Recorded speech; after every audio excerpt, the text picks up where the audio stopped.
of civilization, Union still seeks to unite the human diaspora. But now, an edict, long since forgotten, can be heard again, scream from beyond the stars. Will humanity hear? Will we understand? For now, only one thing is certain. Our Lancers will respond when the Starcriers fly.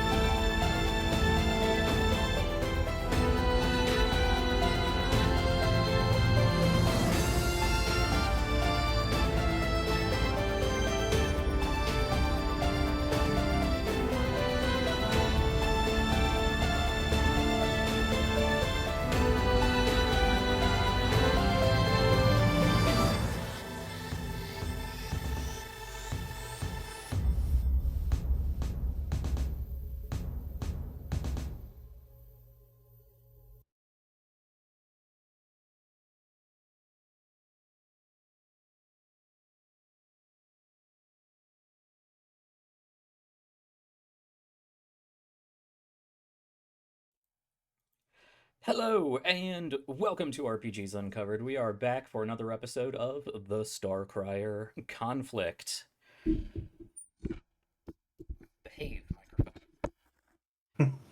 How's everybody doing today? I am excited and incredibly nervous because I'm apparently getting married today, and well, it's gonna be a big episode, guys. So I'm glad you're all here. Glad you can make it. I'm all nerves, if you couldn't tell. So, I mean, pre-wedding jitters and all that. Normal opening announcements, keep them brief. Yeah, if you are watching this live on Twitch, you can scroll down, head over to the About tab, I believe it is. There is a nice black and yellow banner for the Mayhem Meter. I actually don't know what we would do with the Mayhem Meter today, but if you really want to ruin Q's wedding, well, there you go. Wow. Jesus! Wow. So I will just leave that there for you to play around with if you are so inclined and have the means to support. But that is our collection fund for splitting up anything we get in there and sending it straight on over to these wonderful folks over here who give me some absolutely wonderful narrative gifts and are so incredibly fun to work with.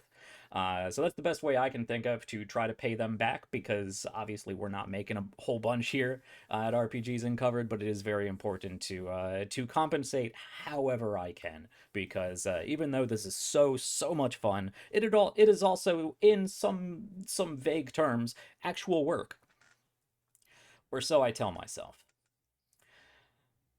There's also our Ko-Fi. We got some cool stuff over there. We got some after shows. That is the main way of supporting the channel and helping to increase production quality, getting more music, getting more sound effects, bringing new people on the show. I would love to be able to rely solely on those support channels. I used to have, Patreon, but switched over to Ko-Fi. I would love to be one of those TTRPG groups, channels that's able to rely on the community support to not only keep shows running, get new shows going, but to pay the cast for coming on and to pay for new games and whatnot. But, always work in progress. So if you enjoy RPGs Uncovered, if you like the Starcrier Conflict and want to see more of it, that's the best way to help us out. That's all we got. I will save anything else upcoming for our closing announcements. And of course, stay tuned for our intermission, because we got that fun little advert for our friends over at Veil of the Void. But that's enough of me yammering on. Let's throw it over to the cast to say hello. Hello, I'm Sean. I'm playing August Solitaire Walker. And as I have just been informed by our wonderful chat on Twitch, happy birthday to Drake Lionheart. I thought you could sneak through. I Absolutely an effort to sneak through there, but he is the rat has spoken. Amazing. Hey, howdy, hi. I'm Haley. They, them, playing Siobhan. Carrie piloting. Bite. She, they. Also, happy birthday, Lion, you sneaky little monster.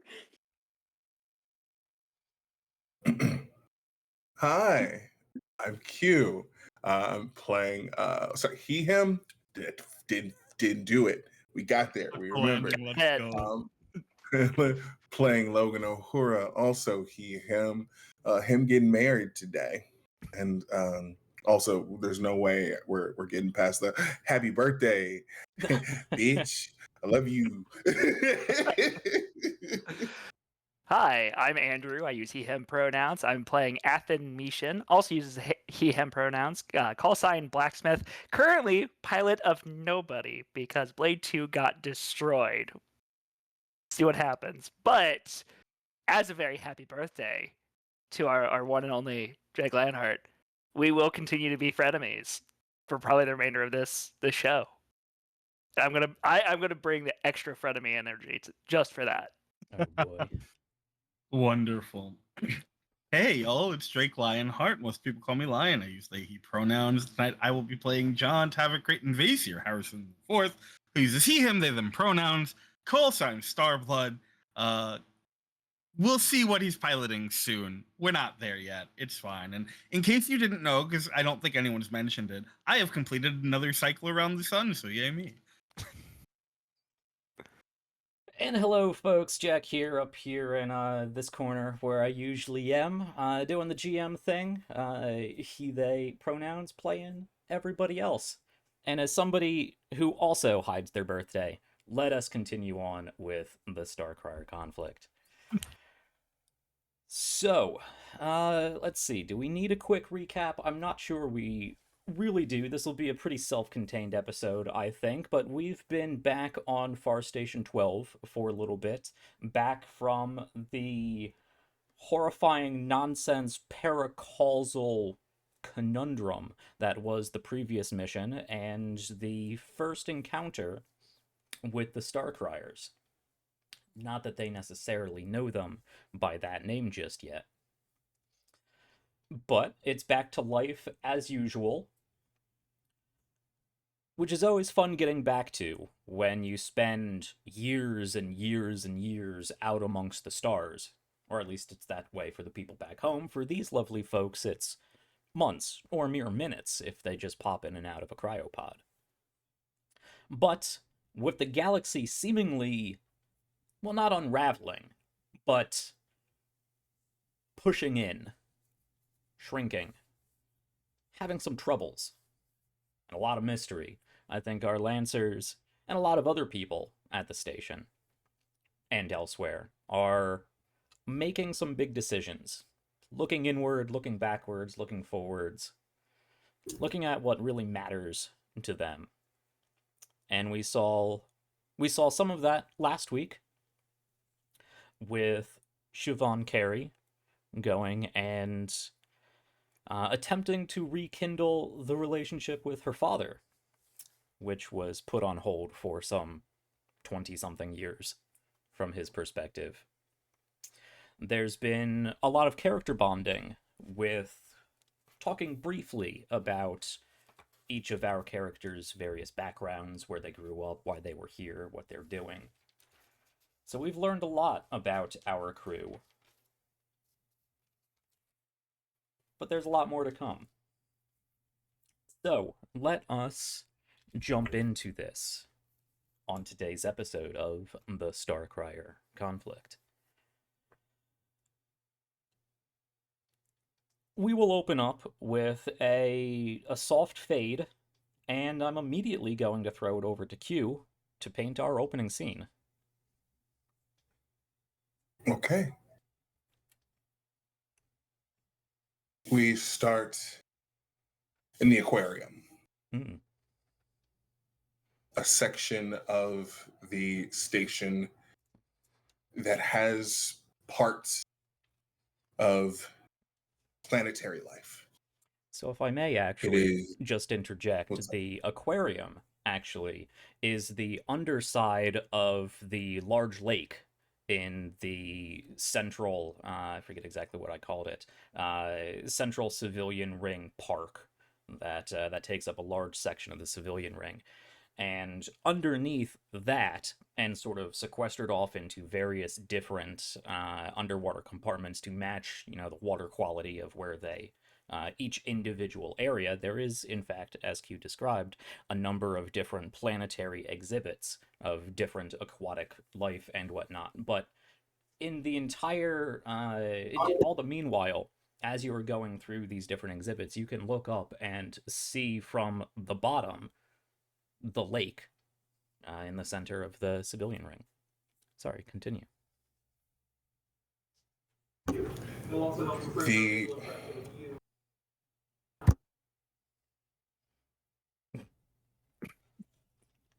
It's fine. It's fine.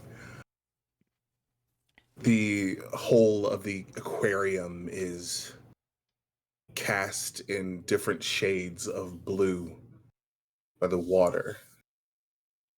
And Logan is already standing there, waiting for Morgan to be delivered to him, orchestrated by the rest of the team to make sure to get him there.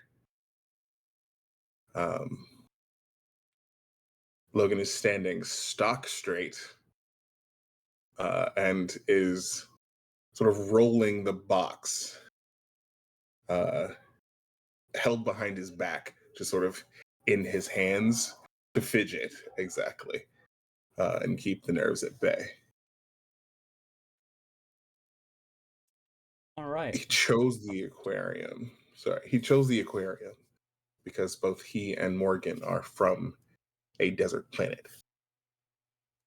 And so this was the farthest place from where they'd come from. And one of the places that really showed, at least for him, how far they'd come. So, was there a particular ruse that you were setting up for this, or just go bring them here for me?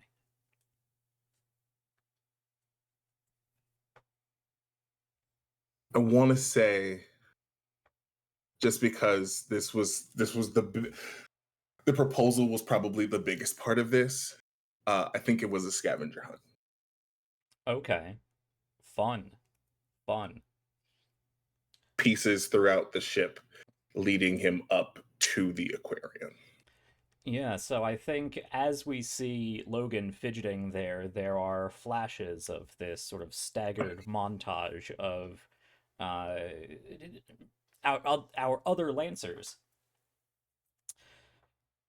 Shiv and Athen, August, perhaps even Tavik, accompanying Logan or providing different hints or riddles or puzzles for Morgan to solve, going throughout the station, jumping back and forth between the military ring and the civilian ring, going to different favorite locales like the engineering bays and the fabricators, the hangar for the naval ships, maybe even the hangar for the Lancers, going back and forth to different various date sites that they've had in the civilian section of the ring, different restaurants and places in the park, and just different buildings that they may have lived in or visited, theaters and whatnot. Probably something that has taken most of the day. I imagine that you get little updates on your pad, Logan, of this is how it's going. That your other Lancer friends sending little selfies of him in the background trying to figure something out. Mm-hmm. And the last one does bring him to the aquarium. I know you've already described it, but is there a particular exhibit that you'd like as the backdrop? The final piece of this scavenger hunt.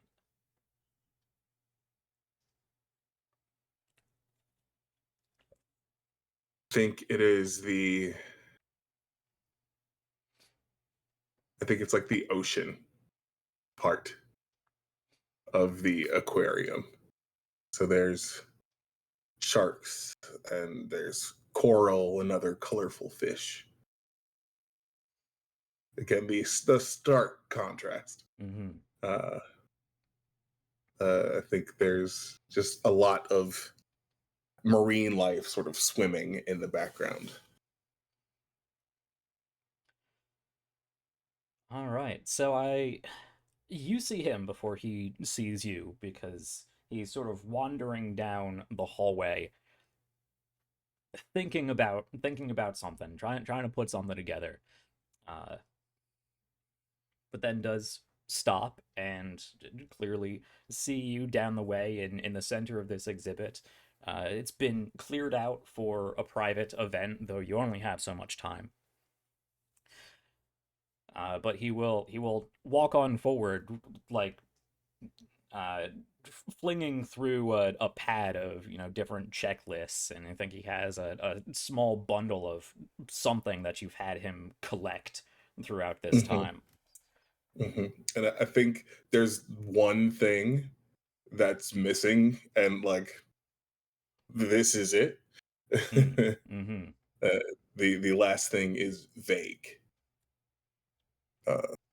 Something to hold on to for the future, I think, is the last thing. Okay. Is there a particular reason you gave him for doing this? Is this an anniversary, a birthday? Just something fun to do? I think, yeah, it was probably started in the morning with best date ever. There you go. All right. A date to remember. Lovely. All right. Yeah, he sees you. He quickly goes up the checklist, makes sure he actually has everything, sort of checks this little pack of, and he's like, okay, I win. And straightens himself up and marches forward into this little alcove that has been set aside for you. Can I see your checklist, please? Yeah, I think I got everything. There were some confusing ones here. You got real creative, but well, yeah, I wasn't gonna make it easy on you. You're too smart for that. So looking. Oh, I think you're missing one. Really? Yeah, no, this last one. Something to hold on to for the future. Right. Yeah, I came here. I first went to the cephalopod exhibit, but I really didn't think that was correct. No. You know how I feel about tentacles. I'm just gonna hand it out to him. Have him, as he's looking over the checklist again, is when I'm gonna kneel. Okay. He takes it and he's going. He scrolls back down to that last prompt and he's reading it again. Something, the future, something to hold on to. Hold. Babe. Oh.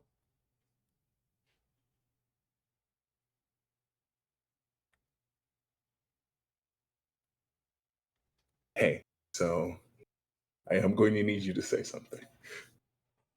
Right. Sorry. Yes.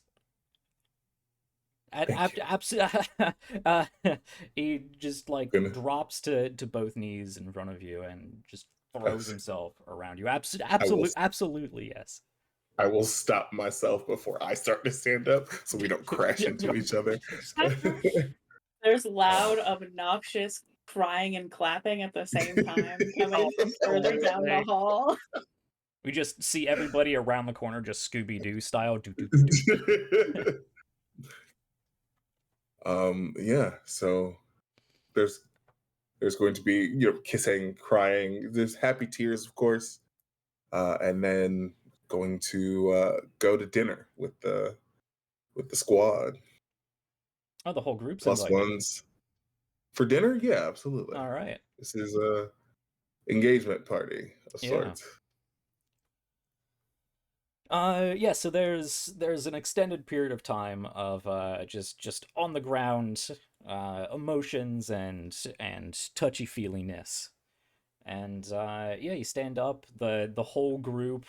Now that the moment has started to come down, I imagine everybody sort of files out like yeah, we were here, we were watching. Good job. Well done. All right, and we can you can take a quick lap around this exhibit and really take in, as you said, something that is so incredibly distant from where you came from.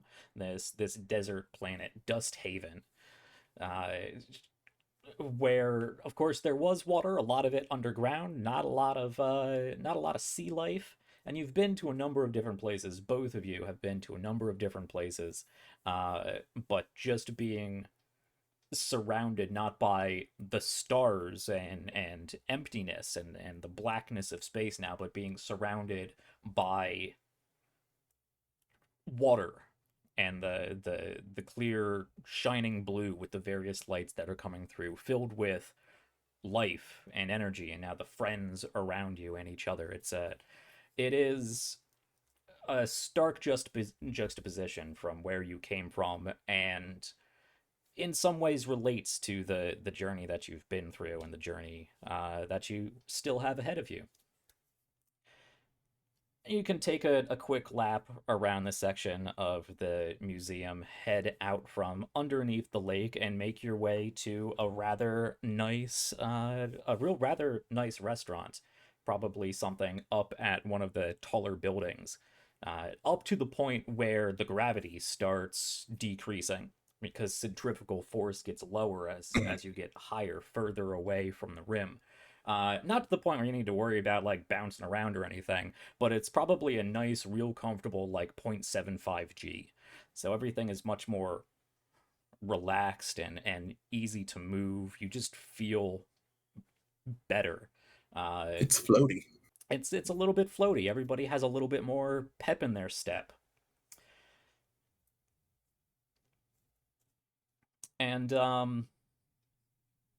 will leave this to you because I don't want to inject creepiness. Would you have let Stormkirk know about this moment? Because I know you've been talking back and forth vaguely about future plans. Yes, mostly because I was like, I'm starting to seed information in that, like, hey, I'm gonna need to take care of somebody. Right. So yeah, would probably have mentioned the proposal. Yeah, you've already passed along some Harrison specs thanks to Tavix and of your own personal work, some other things that you've managed to gather from Union specifications, mostly stuff that you have tweaked yourself and isn't necessarily treasonous spy nonsense. But yes, the relationship has developed in that particular manner, and you do see on a little placard at your plate, in a fancy font, Logan and Morgan, congratulations, and best of luck in all of your endeavors in the future. You two have fun tonight.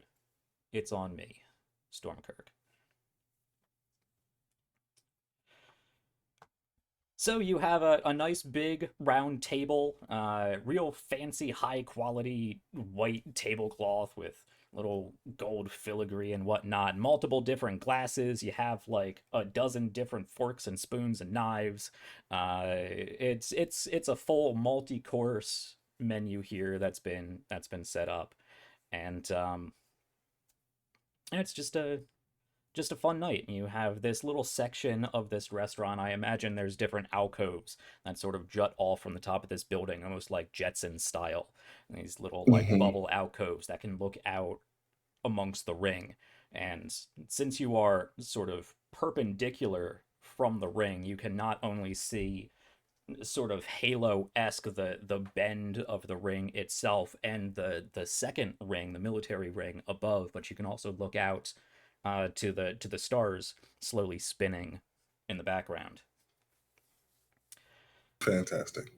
And you have a fun evening together.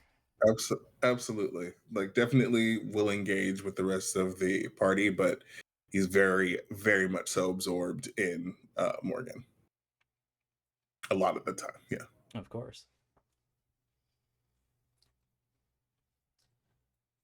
Anything in particular we want to play out there before we move on? We've got other things to get to. We do. Mhm. So I imagine we will quickly fade to the end of this evening. We see the remnants of various desserts as everybody gets up and congregates towards the exit. Everyone exchanges hugs and congratulations and best wishes and whatnot, and everybody starts making their way out.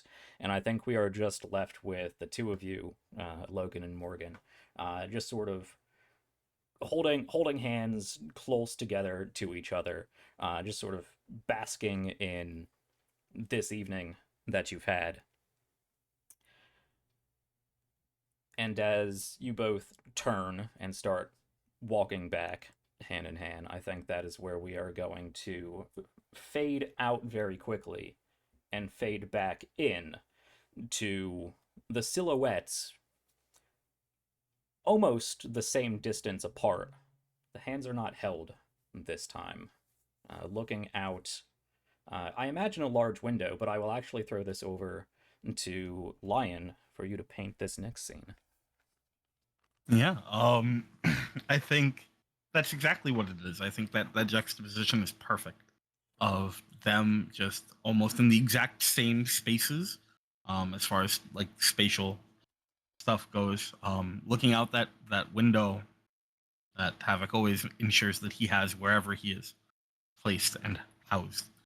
Um, and it is him and Lisbeth, and there's just this clear silence for a little while, um, before he sort of turns back to her, and his head dips just a little bit as he's clearly sort of processing thoughts, and he goes,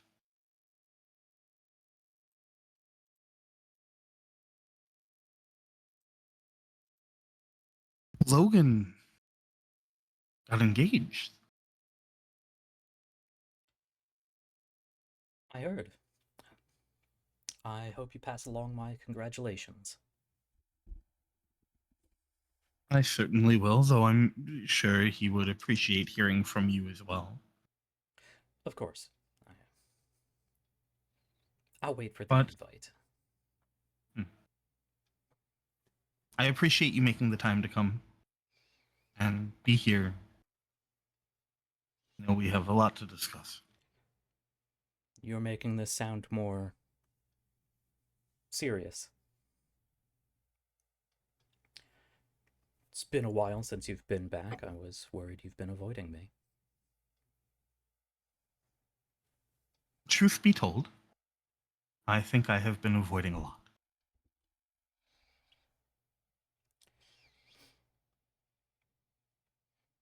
On all fronts. But, yes, You do pick up on that being together long enough in whatever manner to see that she wanted to say something and probably thought better of it. yeah.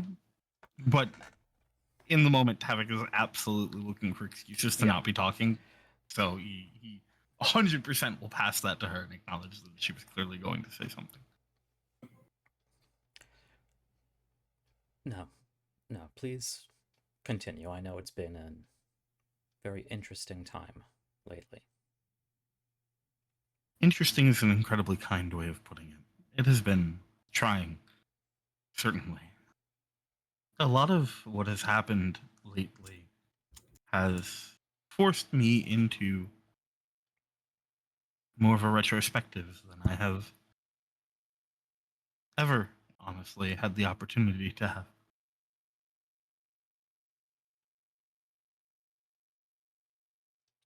She does look at you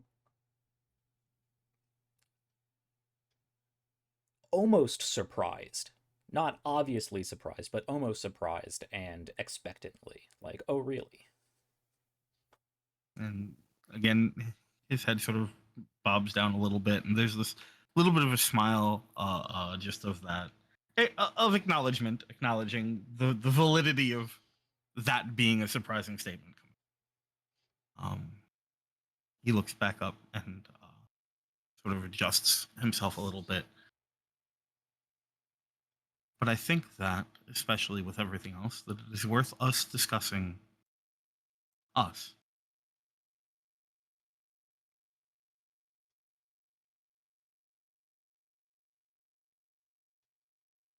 When I first made the decision to come here, it is no secret, I am certain, that you played a role in that. I do not regret making that choice, for the myriad of reasons that I did. I'm glad.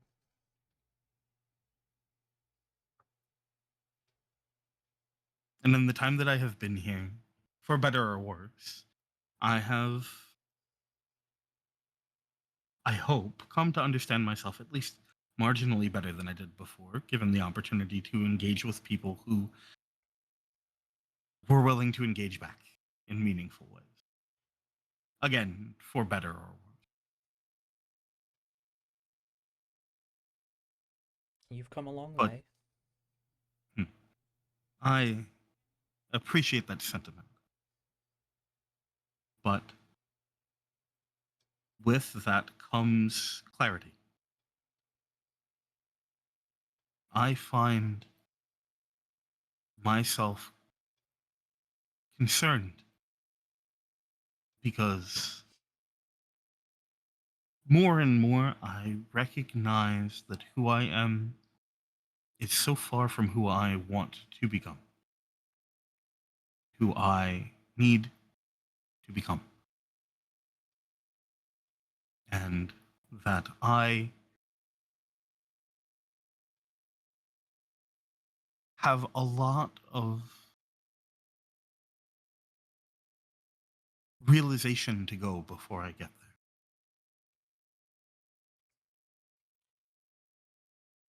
You have been thinking a lot. I have.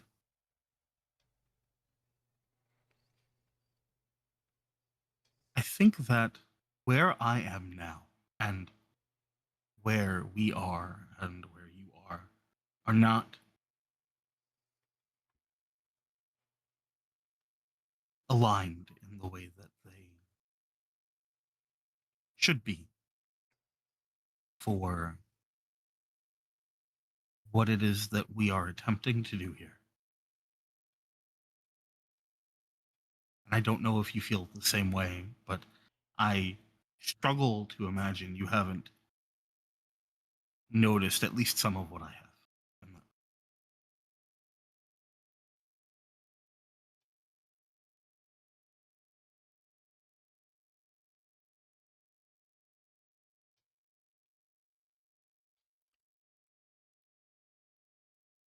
She does look away, and there is that extended silence. Throughout how you've been talking, depending on how much you've been focusing on outside, your hands, the floor, or herself, you could see that she's slowly sort of receded inward into that much more professional sort of demeanor that she never fully drops, really. But you can see the force fields coming up and the gears starting to whir in the back. She does look away. And there's a moment when all that is happening where every single alarm bell in Tavic's head is going off. And he is trying very hard to not indulge them. And his arms sort of cross over his chest, but sort of gently. It's not that hard, rigid high. And it's mostly to hide the fact that he is picking at his own sort of finger here to just keep himself grounded. Or to try to.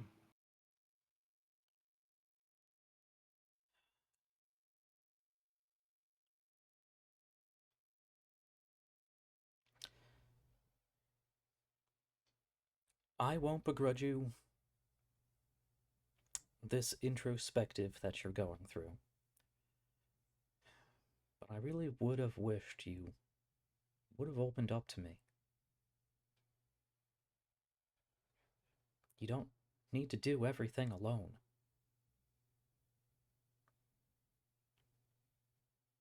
That is something I am starting to recognize in earnest. But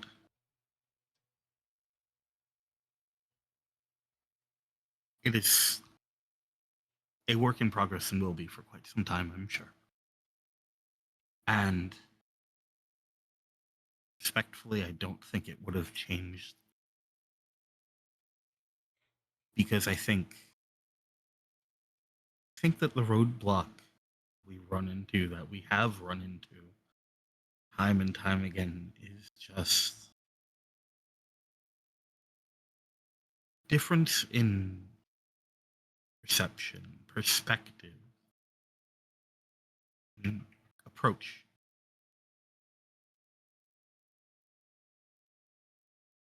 I think that there are places where we work very well together. But I think there are some that we just cannot. And I don't think any amount of opening up would have changed that, would change that. And that isn't meant slight. And while I am fully aware of how easy it would be to assume that everything I am saying is done with the intent of projecting blame or otherwise, refusing to admit my own faults, that is not the case. This is partially my fault, certainly, but not yours. And a lot of this is just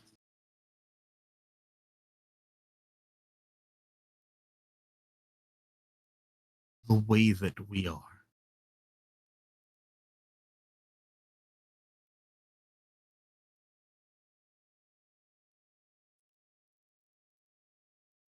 Well, I suppose that is the problem, then. Try as I might.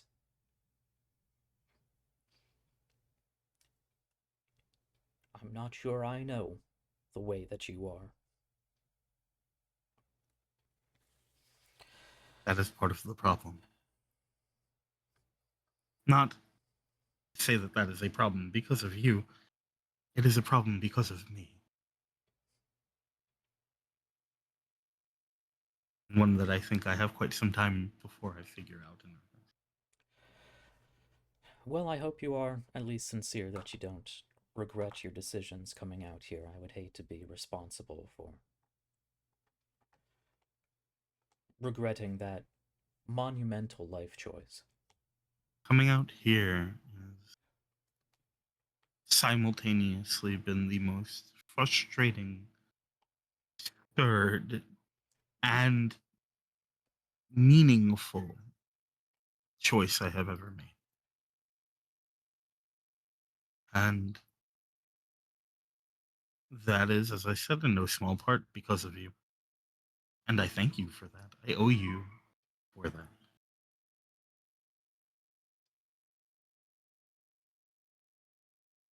I do not pretend that this is a decision I have come to lightly, or that this is not a longer conversation to be had here now if you are willing. But I do think that it is something that we both will benefit from. Because ultimately, I think the more time that we spend trying to fit into each other's expectations, the more energy we will expend trying to deal with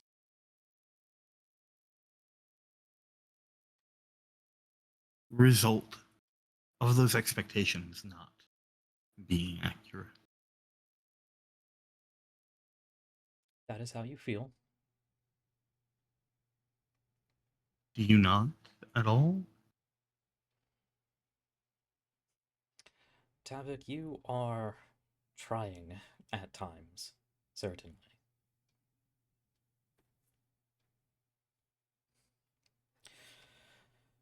Suppose you're right.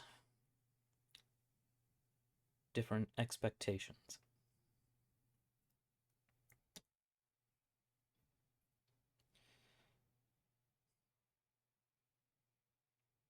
You're right, there will be a lot more to discuss. This does change some aspects of our arrangements.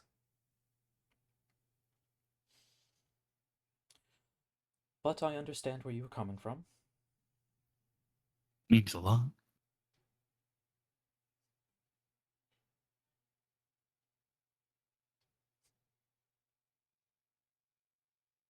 I suppose at the very least,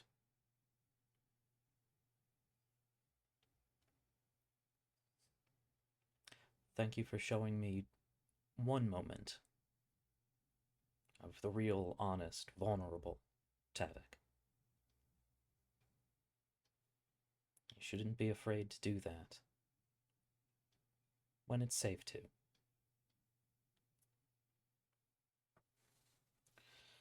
And I appreciate you giving me the opportunities to do so, whether or not I took them all.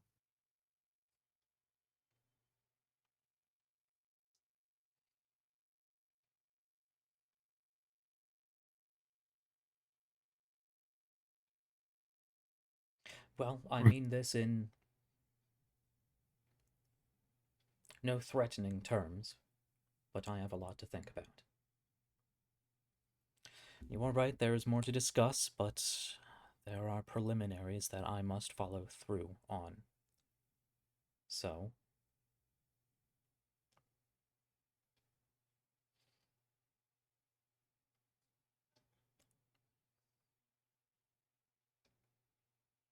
Yes. I hate to say it so curtly, but if that is all.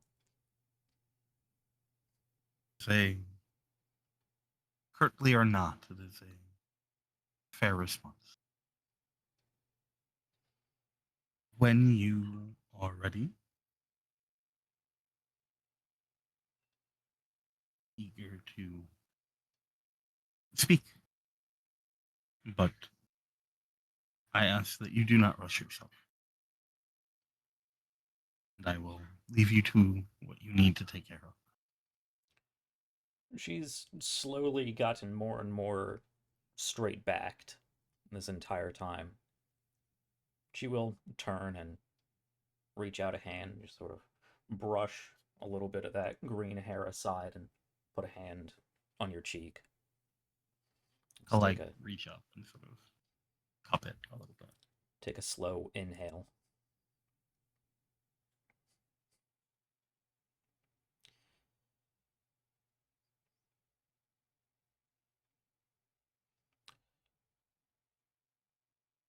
And it's like she wanted to say something, or cycled through wanting to say a number of things, but does just let that hand slip away. Give you a nod, and you can see that sort of sheen come back over her eyes. She'll turn and walk out. I think the door opens up, and bright light of the sterile light gray hallway spills in, and we get that silhouette of her walking out and a silhouette of you against the window.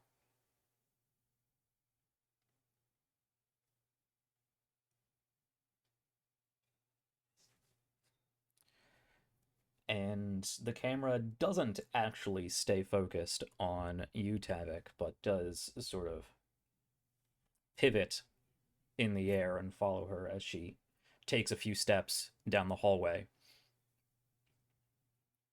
Does make it probably a good 20 paces or so, passes by somebody else, and looking out into a stretch of open hallway, you do see that softening of the eyes and a little tear come down her cheek. And a sort of pursing of the jaw before she almost overly straightens, pulls out a pad and starts marching down.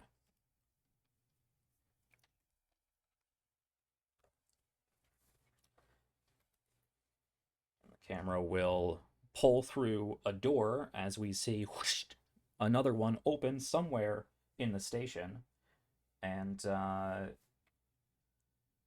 yeah, we are moving back now. Probably to Logan's quarters. This is likely a few days after, at the very least.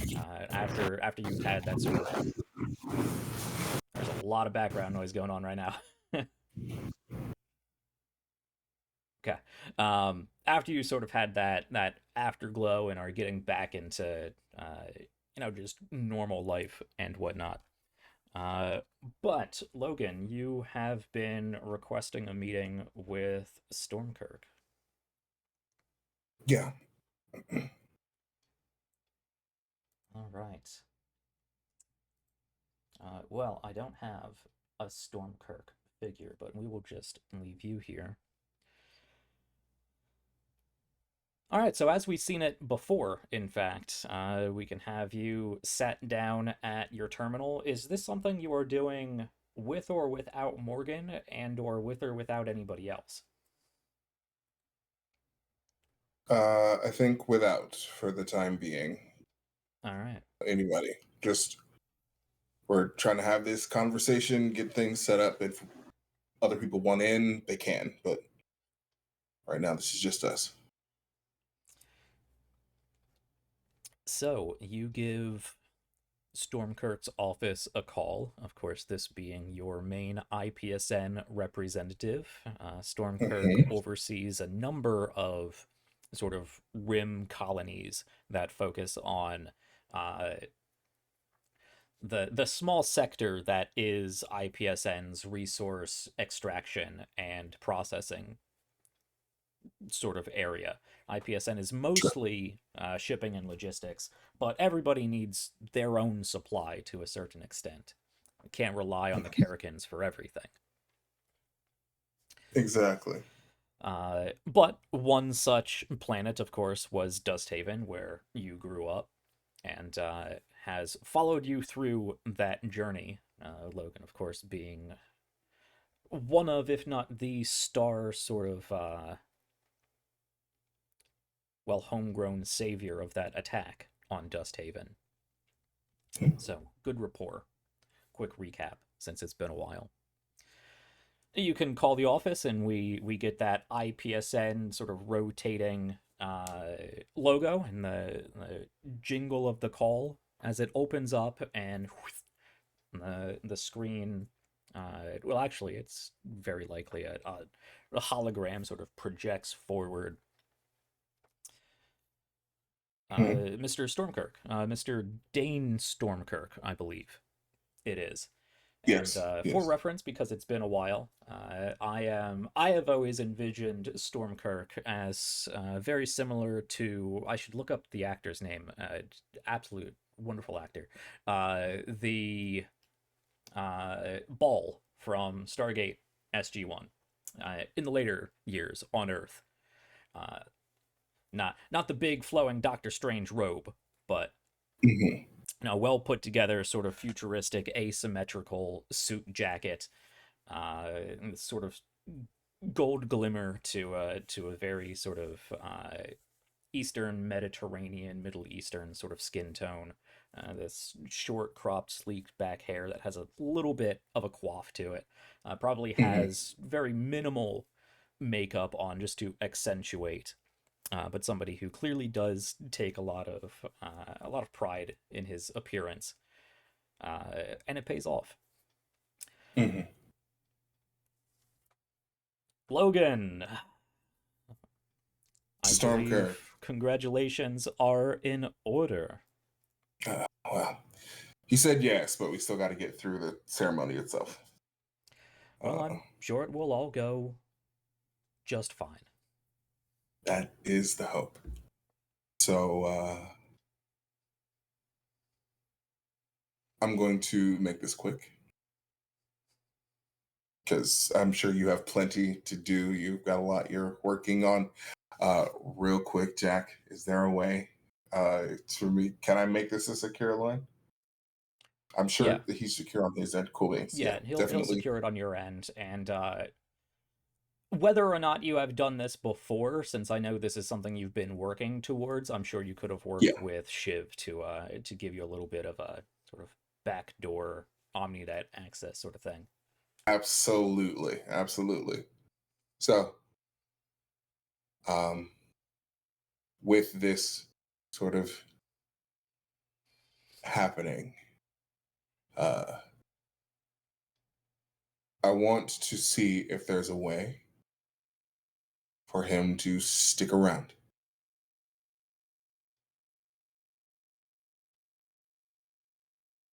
In what manner? I would like for him to be on the same temporal timeline as me. Right, yes. Your lifestyle and his, a lieutenant, I believe, in the Navy, you said. Retired. Of course. We've discussed that. I can see Yeah. how that has led to some time apart. I hope you haven't grown too apart in those distances. No, no.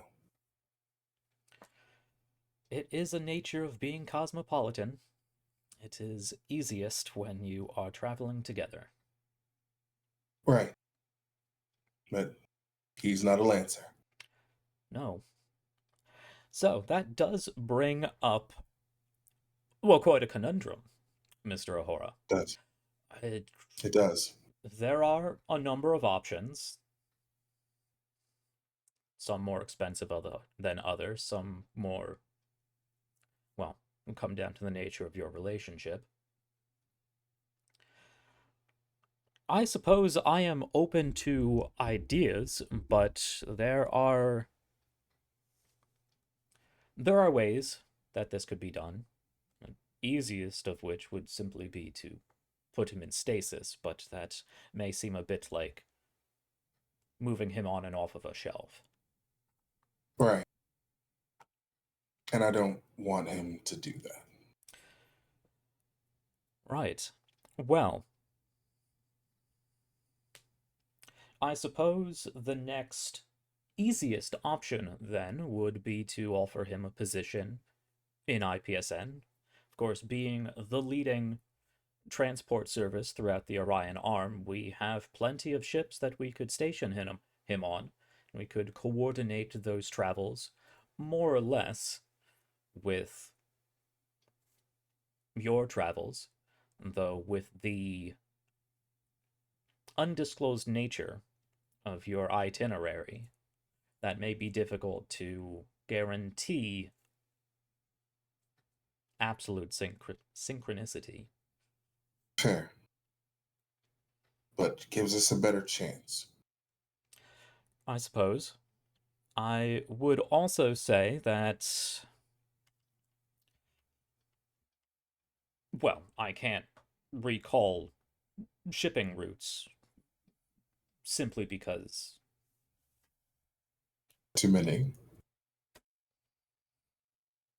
yes.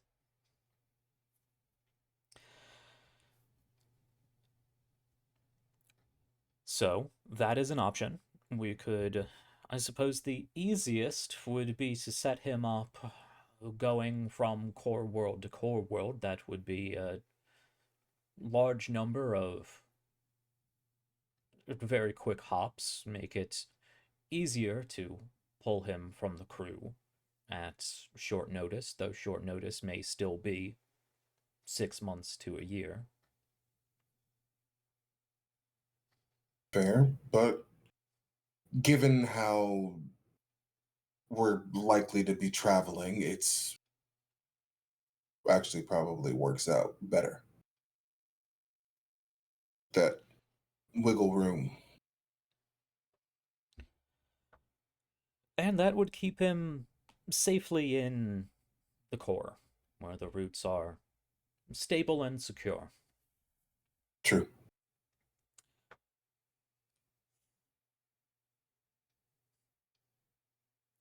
Well, not the most lucrative new asset you've brought to me, but a favor I could do. He's a very strong worker. I'm sure he is.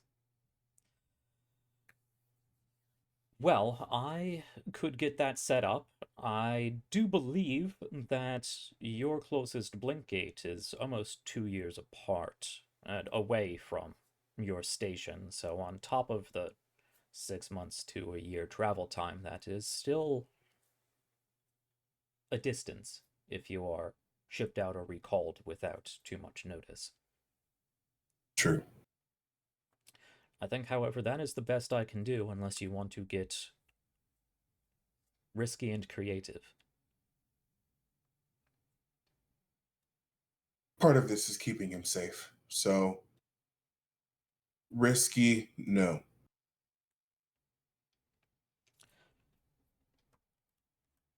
Very well. If you've discussed that with him, IPSN is always looking for new workers, and we can set him up with a very simple position here. And of course, that would provide what I imagine he is no longer receiving as his usual Navy stipend. I think with what we get, we should be fine, but an extra stipend's good. Have you been enjoying the new accommodations, by the way? Yes. Yes, I have. It's been very nice, and I appreciate it. I will keep the place on contract for IPSN staff. And of course, it will be maintained while you are away to your specification. People with very minimalist home lives. Fair. Good. Then I will make sure to go through the plan with Morgan. Make sure he's appraised. I would like to have an actual introduction with you and him at some point. That's perfectly fine. Of course. As is the nature of our partnership. I wouldn't want to leave you without something. Do tell. It is likely that my squad and I will be out on several excursions for a good little while. We are dealing with a possible threat. I imagine you've heard some things about it. The galaxy is full of possible threats. You're going to have to be more specific than that. How about entire civilizations disappearing in an instant? Oh, those diasporan boogeymen stories. They do get more and more creative every decade. Not stories.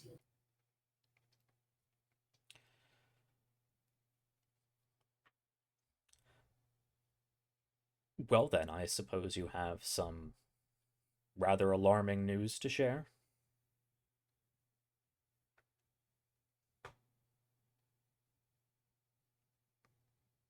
Vagaries, what I can give you. However, there is, you know what? Not vagaries, plans, things that you should consider and start enacting for your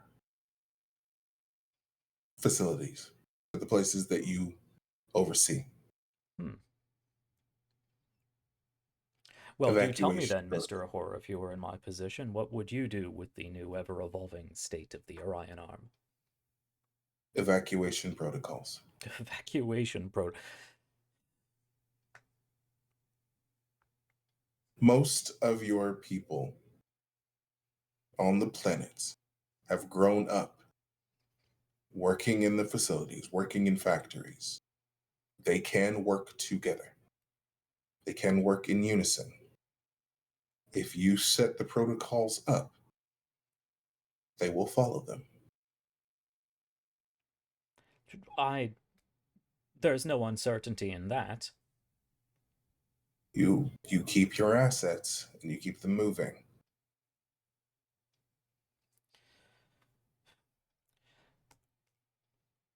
Union vagaries will only go so far, Mr. Ahura. I can't relocate entire colonies because of vagaries. Sure. I'm not saying to do it now. But if you put it into place, if you set up things, and if you, bureaucratic mumbo jumboing, if you put it into effect and show the others, the rest of the organization, that you've made this, I imagine there's going to be a facility that's going to be hit if there hasn't been one already. Are you They'll be grateful to anticipating you. some large-scale conflict? Yes. And who is it this time? Harrison finally making a move? One of the barons getting angsty? Something else entirely. Completely alien. Spooky. Very much so.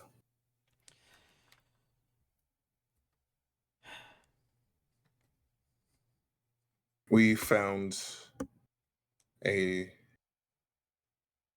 observation station that had been abandoned. The NHP was completely cascaded. There was this tube that had what looked like a gas, and while I can't really explain it, it looked like a nebula in it. Found some information, ran into some temporal anomalies, and then when we were leaving, there was this entity. Entity. Yes. Looked like a mixture of organic and inorganic materials.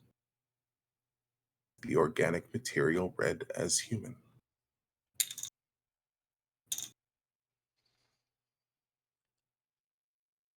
I wonder if some SSC mad scientist lost a pet.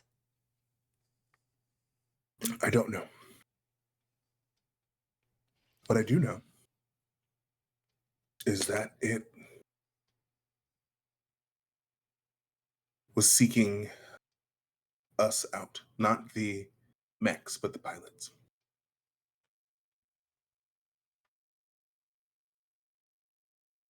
What I also know is that you're going to have to find ways to put this information to good use without saying anything.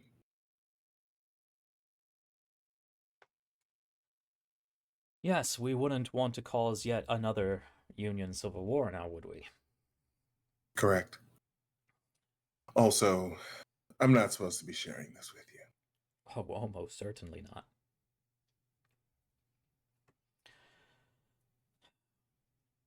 Well, I suppose I appreciate the heads up, as vague and fictional sounding as it is. I mean, they But- scrubbed everything from us, so yeah, it's kind of Interesting. yeah. Well, at the very least, it seems you found something that has Union spooked, which is a concern. I suppose I could look into writing some new security protocols, some emergency evacuation plans. But we are far from being able to seriously relocate and mobilize assets of a grand scale. But I could put together some procedures, some protocols, but if you do have more information,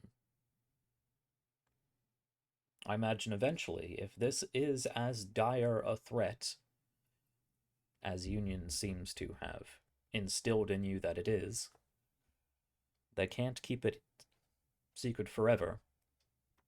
And I would prefer to be one of the first actually informed. As soon as I have the information to give you, I will. Very well. Well, I suppose I will leave you at that. I have some things to consider and some work to do. Let me put you in touch with a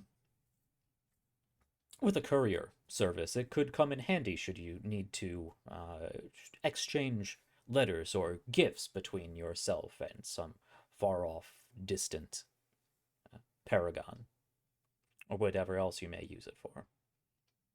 He says with a very clear holographic eye lock to you, like, hey, I'm giving you a smuggling contact. If that's all, I wish you a happy housewarming and a very pleasant, well, I suppose, wedding. That'll be fun. It's a shame I won't be able to attend. Pity. We'll have our own merriments when you are reunited with the IPSN family. I'm looking forward to it. I'm sure you are, Mr. Ahura, and I look forward to speaking with you again as soon as you have anything more for me. You have a pleasant evening. You as well.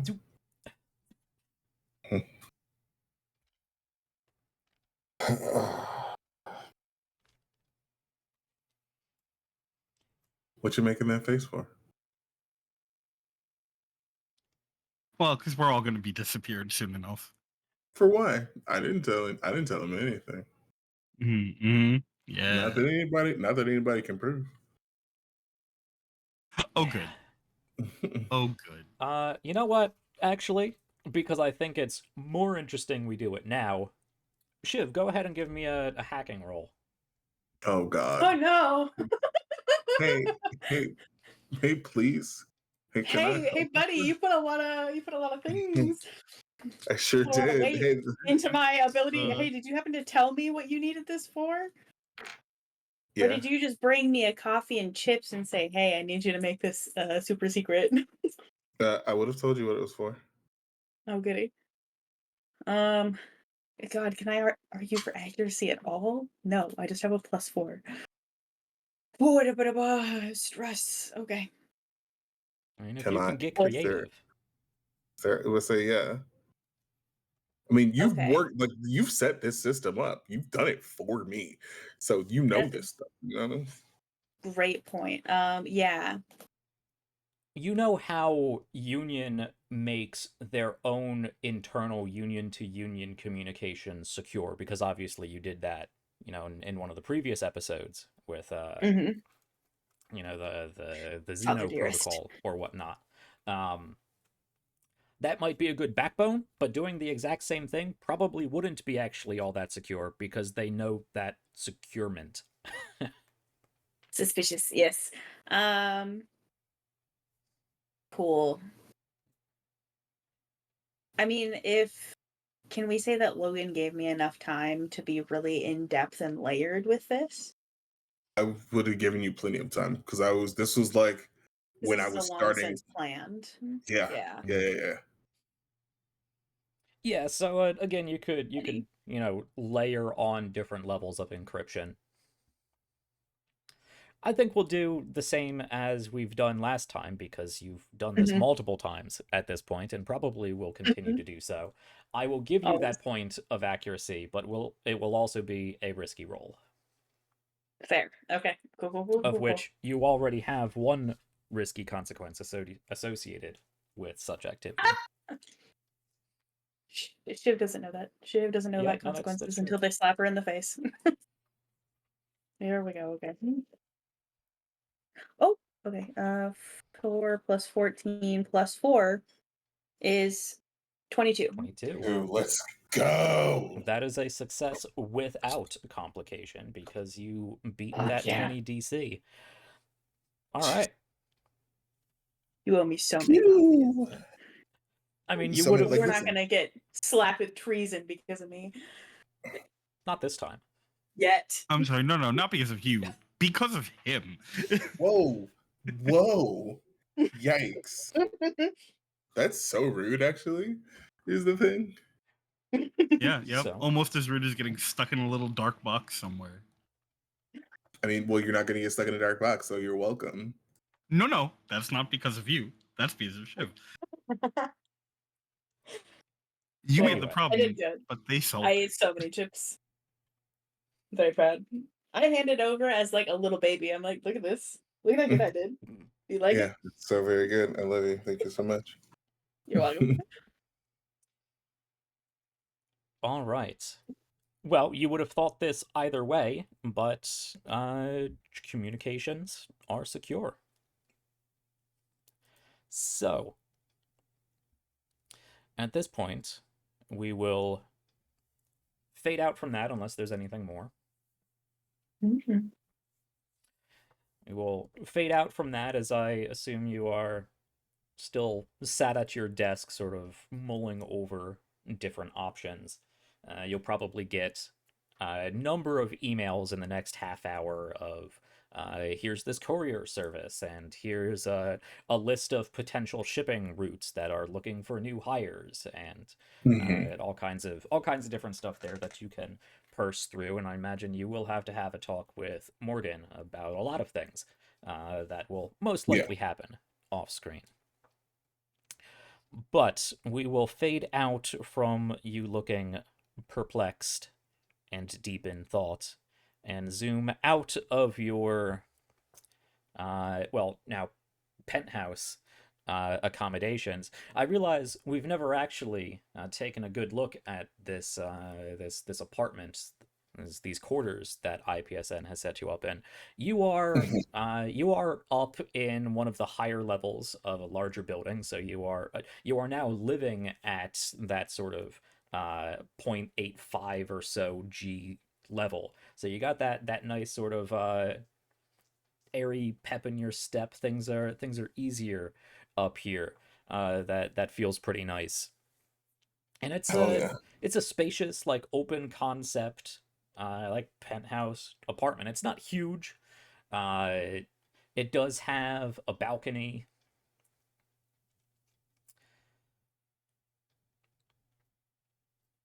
Great. Number of different rooms, big kitchen, lots of Sweet. real nice appliances. So you can actually make it does actually have like a stove and a sink and like IRL modern day kitchen kind of stuff. Whereas I assume most people are Gosh. used to just like food fabricators and high tech microwaves and whatnot. But you have a full So kitchen.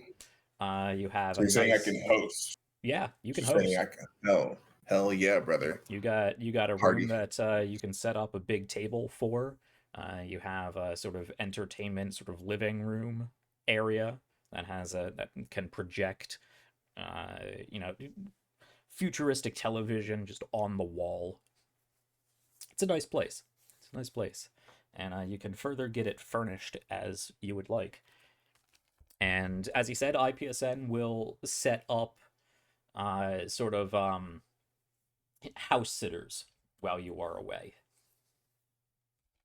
and keep this place registered in their name, not yours, but in their name, to keep it reserved for when you come back. But anyway, as our camera snakes out of this rather nice penthouse quarters up here, we will zoom on over to August. Where are we here? So, Well, it seems to be the way we are doing it this episode. Let me hand it over to you, Sean, to paint a picture, because you are looking into, well, you're doing some research now. So where are you doing this, and who might you be doing it with, if anybody? Lives. The how do I explain it? Basically, the hacker, gamer, programmer hangout, coffee bar slash actual bar, computer cafe kind of place. It's on the civilian ring. Um, dim lights, except for like the neons and the glow of various screens and all these booths and all this kind of stuff. Um, and August would have sent Shiv a message saying, "Hey, come meet me over here. Let's talk about some of this crazy crap." And you would You find August in kind of like a corner booth kind of thing, except Mhm. for where the table normally was is basically a console that he Ooh, now has like he's got multiple like different he's got so many tabs open in Windows and they're just all kinds of different things spread out in front of him and he's amazing. got like basically like a giant milkshake and a plate of like fries, um like super seasoned and stuff, and he's just sitting there staring at this stuff, moving things around and eating. Before they even sit down, they're already stealing a fry, just in your field of vision, and then seats themselves. How have I not been here before? What is this? You ain't never been here? Oh man, this place is great. No, to be fair, I usually I'm a hermit in like my room. Oh yeah, no, I get that. They got real good connections here. Plus, they got good food that you can eat while you're, you know, doing whatever you want to do. And yeah, They must make bank on like mindless snacking. yeah, I suppose that would make sense. But yeah, their Okay. milkshakes Yeah. are fantastic. Uh, Okay. What yeah, am I doing? look at this. Look at this here. So Mm. I've been looking all over the net and everything, and seeing if I could find any just mentions of stuff that or anything like what we saw. You know, pretty broad range kind of thing, and I got stuff from Baronies. I got some stuff over here. This is an article from some guy on a. I wouldn't speak to the provenance of this particular messaging board, but Mm. this guy was talking about some stuff he thought he saw on Ross Shamrock and uh, just all over the damn place. But I don't know how much. I'm kind of weeding through, seeing what I think might be. I mean, What's actually real? yeah, I mean most of it's probably just straight bullshit, or someone getting I high mean, on their own supply and seeing shit. But you know, you never I'll be know. There might honest. be something. A lot of these things, I imagine, are getting shut down if they're real. Well, see, and that was kind of what I was thinking. That's why I kind of have been focusing on the not official stuff. Hmm. Because I imagine someone tries to write a scientific paper or something on the kind of things that they don't necessarily want getting out there. It's going to get shut down pretty heavy. You got some yakkos posting on a message board, you know, 2:30 in the Hmm. morning about seeing his dead grandma walk through the house. Yeah. A little different, yeah. Uh, okay. Well, have you checked like metadata, like posts that are about something else, and then but have keywords that we're looking for, and then I check mean, beyond it? I've done a little bit of keyword search and that kind of thing, but I mean, I'm mostly just it's pretty surface level at the moment, I guess. Okay. Well, let's go through what you're looking at. Um, Jack, based on what August already has, is there anything that feels like it's, I guess, how do I put this? Is there anyone who isn't just like a one-off sighting? Are there things that corroborate other people's information? Like, where something happened and it's coming from multiple, like, kind of half-assed sources, if that makes sense. Yeah, so basically what August has here is basically if you search UFO sightings today, that's Yeah. what you're looking at. You Yeah. have a huge pool of data ranging from grocery store tabloid shelf nonsense to Mhm. like ancient alien theory, astronauts say yes and whatnot, like credible publication sources that are putting together and seriously investigating these different sightings and phenomena and questions and whatnot. Mhm. So there is, as he said, he's got a number of tabs. It probably has like this holographic projection of a cube that you can spin, and each of the 6 faces Mhm. of this cube just has a series of tabs running across Oh, the top of Haven's them. nightmare. And so you can bring down one and throw the cube over to the other side and bring down another tab and shift back and forth between them and flip it over and bring down another tab. It's a lot of information, a lot of blurry photos, a lot of uh,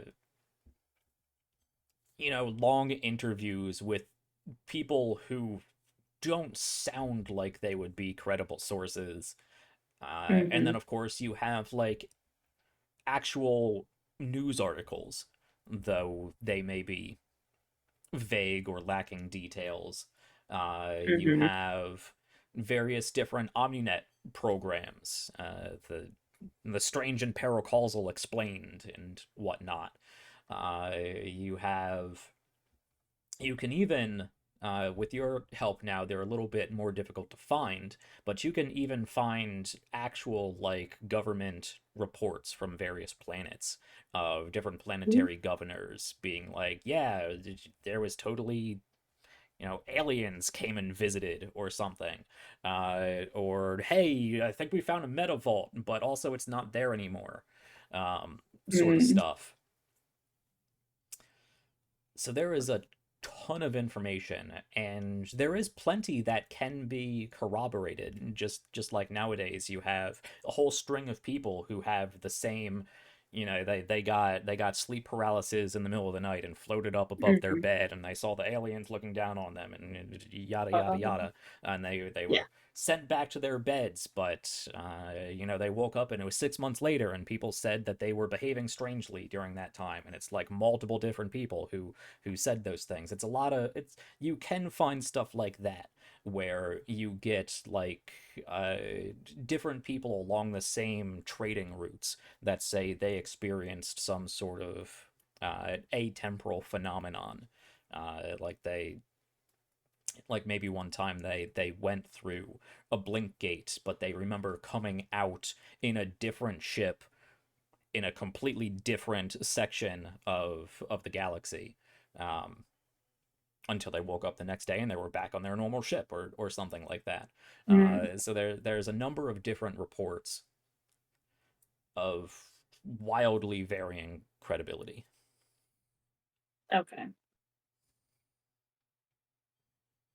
Oh. Okay. Which one of these tabs is playing music? One of these things has a little ding ding happening and it's pissing me off. Where is it? To be honest, I'm not sure anymore. I lost it like an hour ago. I don't know where the hell it Been went. listening to it for an hour. It kind of drowns out after a while. I stopped paying attention.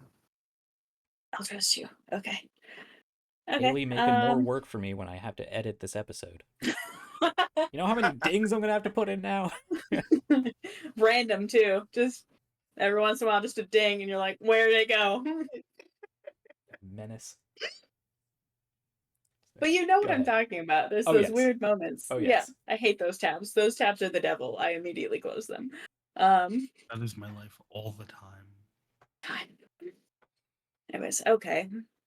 So I think looking at the data, Shiv's done essentially what Jack you've explained is kind of like bringing together those clumps of stories that sound like they're kind of the same finding threads.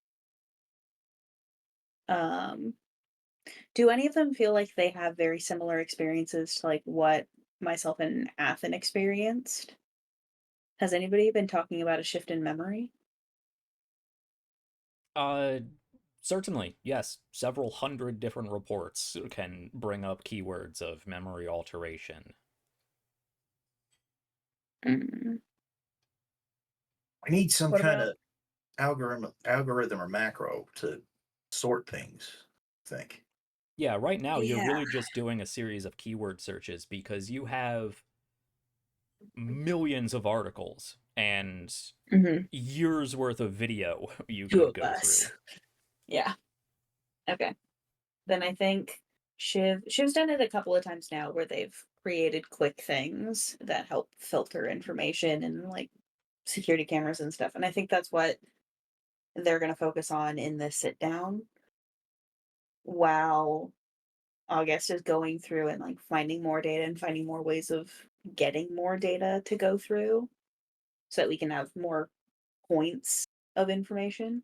I think Shiv's recreating another one of those filtering systems. I don't know exactly how I would do that because Haley's not a coding person, but Yeah, I think more or less that's what you have been doing, just continually trying to refine and bracket off different, Mhm. collections of reports. Like these are about memory alteration, these are about Yeah. time loops, and these are about metavaults, and these are about Horus stuff Mhm. and stuff like that. Yes. But even clumping them up together, you now have, instead of a million different reports just all spread out on the table, you now have a million different reports spread out in a dozen different bins. Is Mhm. what you're working with. Um. So I think until you can find ways to further refine exactly what you're looking for, refine down the number of keywords, and not just look at every paracausal phenomenon, Mhm. that could be a way. But it would come down to if you think you have those keywords or how you would go about narrowing down all of this data. It would also benefit to have an NHP look over this, I was because just what about to takes ask. you years and years and years of just reading and watching video, an NHP could do in a couple days or less. Mhm. If you really want to expose the formative little kitsune to basically, what is it, George Tsoukalos? Uh, Oh This is my. why I have not brought in the yeah, NHP. Yeah. I'm like, Just I don't know what this our will do. little mascot baby. next week we have a chibi fox with just wild hair. Yeah, absolutely short circuited. Aliens. Okay. I'm not saying it was Yes, exactly. aliens, but Incredible. Okay, so we have groupings. I don't know how to set up a system that would differentiate what is credible and what is not because that's super subjective and I don't know how to you can't code subjectivity. No, no, no. Maybe. Well, let's do this. Why don't we start narrowing it down by area? Like if we exclude anything from core worlds to start with. Okay. Shiv will filter out core worlds. okay.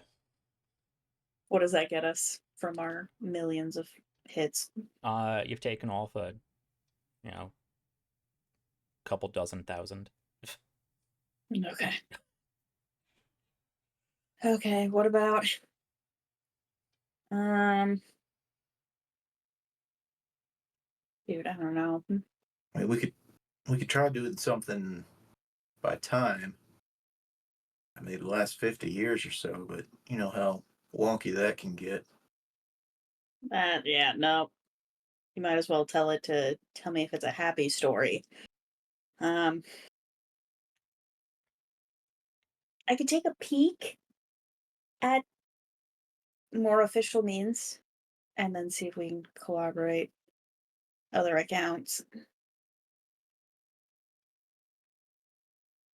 Probably gonna be.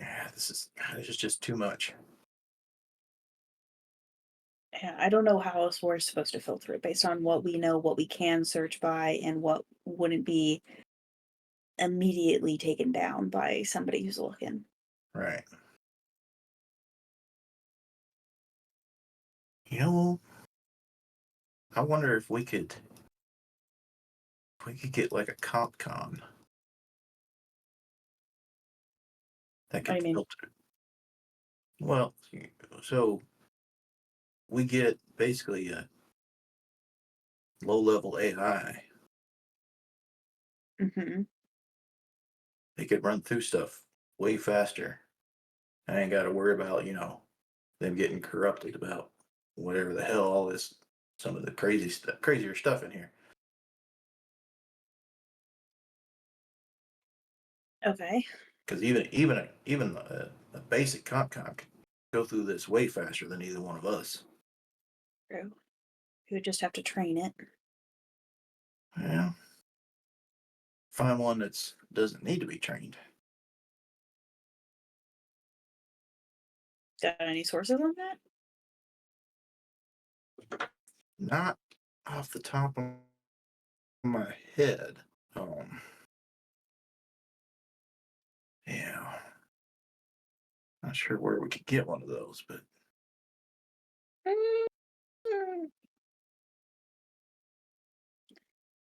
I mean, I could potentially know a guy who knows a guy who knows a guy.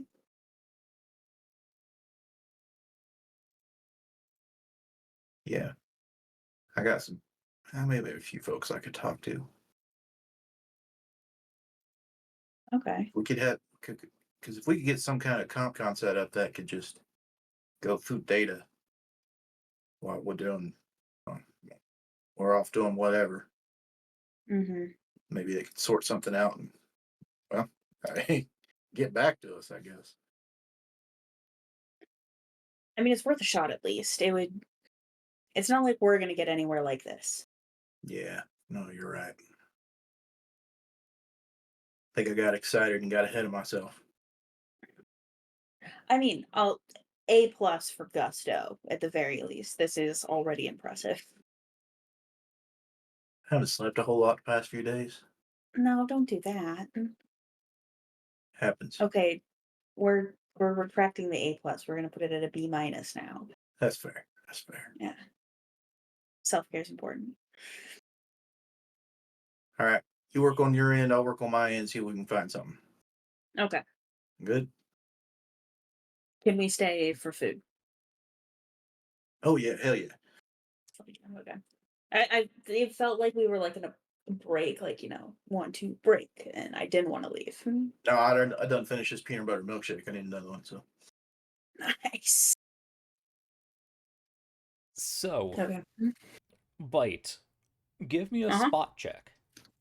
Oh no. Okay. They're just asking me for random perception checks. That's terrifying. A+2. That's a 10, baby. Okay. All right. Okay. You notice throughout your time here, you go up and get some more snacks, stay and work on this a little bit. There's a number of different games of all different types here, from various consoles to different things that you can just sort of connect to, like neural interface kind of stuff, VR kind of stuff, all the way down to not actually like arcade games, but something very similar. Like you got this big console that has a game. I mean, they're basically arcade games. And you can see one of them over off in the corner. There's a screensaver. Has an image that's just bouncing, back and forth along the different walls of the screen. But it's Potato wearing glasses. I feel like she was just existing, doing their thing, like casually kind of chit chatting with August as they're like sipping their milkshake, almost spazzes very suddenly, like flicks a stylus off the table, almost knocks over a milkshake, gets excited. The potato. Excuse me, what? And is up and out of their chair already and is beelining it. August will follow a little more slowly. Like,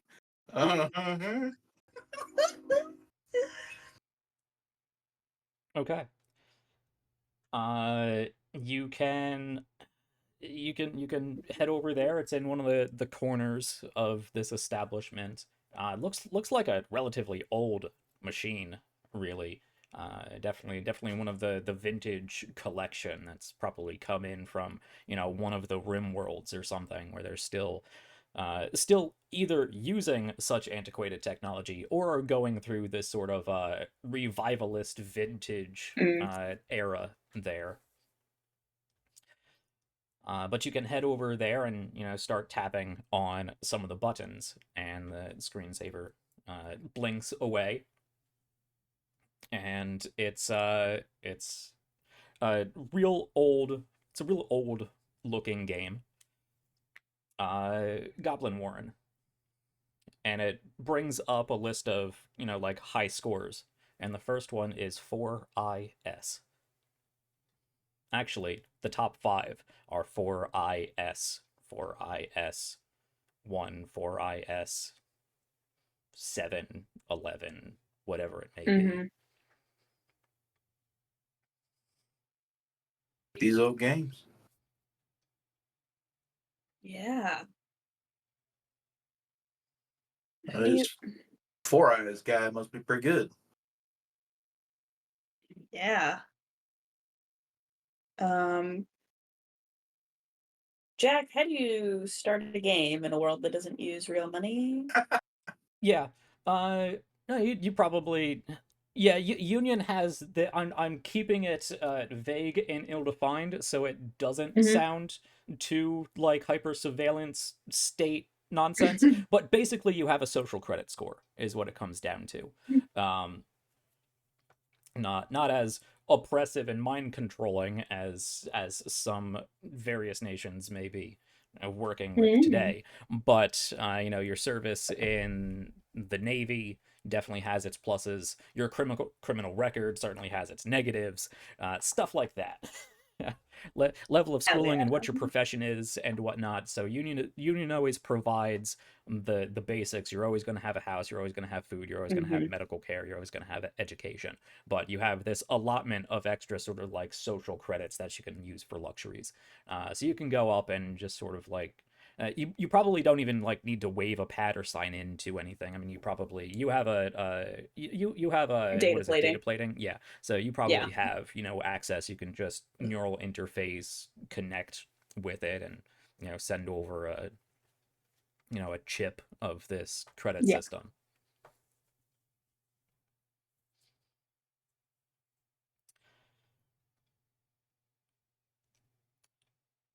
And you do so.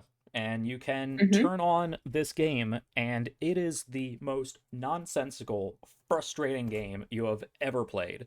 The controls don't make any sense. At some points, when you want to look up, you have to push down. And when you look down, you have to push up. It's got those inverted controls, but then when you do some other sort of thing, it sets the controls not inverted anymore. So you're going back and forth between inverted controls, and you have this super complex contextual button system. So there's only 4 buttons, but depending on what you're doing and in what order you press and hold them, it's got a number of different things that you can do. It's like playing those real old Sonic the Hedgehog games, but like far more complex. Yeah. Dealing with controls that seem to rewrite themselves for no real reason. There's a considerable amount of cursing coming from this area. No wonder I ain't never heard of this one. No, this making damn sense. This is a terrible user interface. This is bullshit. This is bullshit, and I'm gonna win. I imagine you spend an unhealthy amount of time Yeah. trying to get up on the leaderboard. But yeah, well, you know what? There's not really a gaming skill talent, but No. just go ahead and give me a hack roll. I think that can also be used for general computer use. Computer usage. It's so funny. I wouldn't put it past Shiv to try to Hack the use game a little data bit. plating to hack this Yeah. thing. 11. We're barely scraping by, guys. Yeah. So you got this list of like top 10 top scores, and you can just barely eke out the number 10 placement. But there is a huge disparity between the first 5 places and number 6. Yeah. And then the top score is like 300 something thousand points, and then number 6 is like 1,300 points. Jesus Christ. and I'm you're gonna scraping by die. with like 800. I'll lose my mind here. Okay. But with you can do some minor hacking and whatnot. It doesn't look like it's a secure system, but it doesn't look like a system that is rewritable. Mhm. It'd be like going in and modding a game in like Yeah. IRL sort of thing. And if you do that, it takes away advancements, and you don't get your score recorded and whatnot. This whole thing. Mhm. But you can tell that this game is not played often. Yeah. It's not played often, not played for long. You can see there's a number of different users that have attempted this game over the past like 5 years or so, and you have Mhm. people with like 5 points and 12 points and 32 points. Incredible. Yeah. So you scraping by with 800 compared to Four Eyes 300,000 or something is still quite an accomplishment. Okay. I think a part of it is like Shiv was so intent on trying to win because seeing the logo made them think that like something had to be here. And like they get onto the scoreboard and I'm like, okay, what the fuck? What do you They're gonna put in as your name on the scoreboard? probably just Shiv. Okay.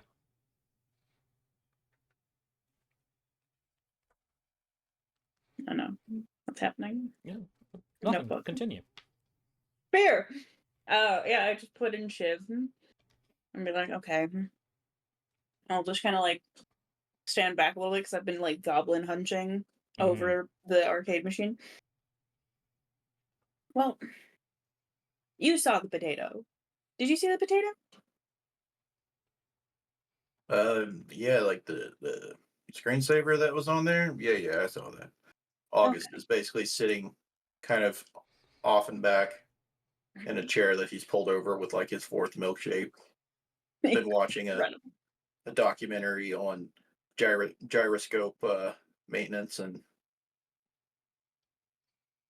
yeah, I remember the potato. Yeah, funky looking little potato. Yeah, what about it?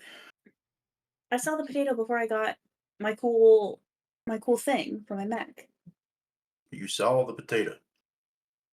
Don't look at me like that. Yes, I saw the potato. It was on one of the screens. Like Before I got my egg. in Buddy? Yeah. That's weird. And then it showed up here, and so I don't know. Your do you know score has about been Boris? reset to 16. What? You're still 10th on the leaderboard, but it no longer shows Shiv 827 points. It shows Shiv 16. Who's you?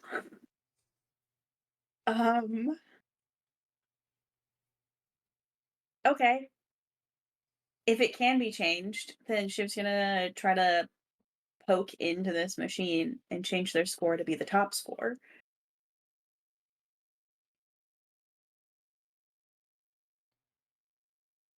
Somebody just proved that this game can be changed in that way. They're going to try to do the same thing. Yeah. Okay. Give me a hack check, then. I am going to make this risky. For what reason, Jack?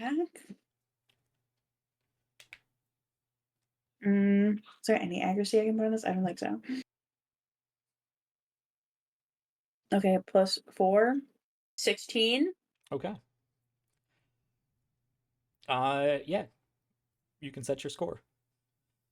Okay. I'll set my score as number 1. Okay.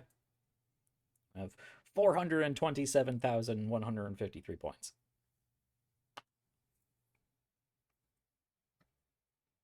I don't think I changed the point value. I just make it so that my name shows up at the top. Oh, it's still Shiv 16, but you're now number 1. Yeah. Okay. I don't know why that feels better, but it does. Just gonna sit there for a second. Because it's You're seeing nonsense. this, yeah? It's nonsense. That'll Oh, show you're that seeing that, potato. yeah? Am I being fucked with? I mean, you said you seen a potato in the cockpit of Buddy, and then you see it again. I'm gonna guess yes, Okay. unless there is a company out there that I'm not familiar with that has a potato with eyeglasses as its mascot. Do you know anything about Horus? Good question.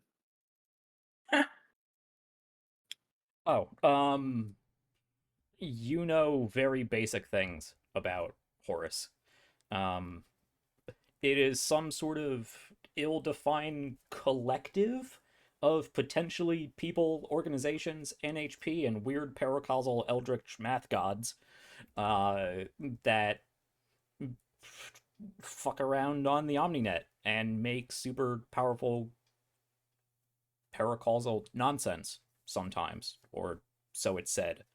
You do, being a Lancer, of course, you've heard the stories of people with Horus mechs and crazy things that they can do. Ones that can blow themselves up and then just reappear, or ones that can teleport to various places on the battlefield. Some that are legitimately bigger on the inside. Heard of them? Kind of a boogeyman sort of thing. Yeah, a cool boogeyman with cool tech. I mean, assuming they're real. I think they're pretty real. You think Horace sent the potato? I think they sent Buddy's egg.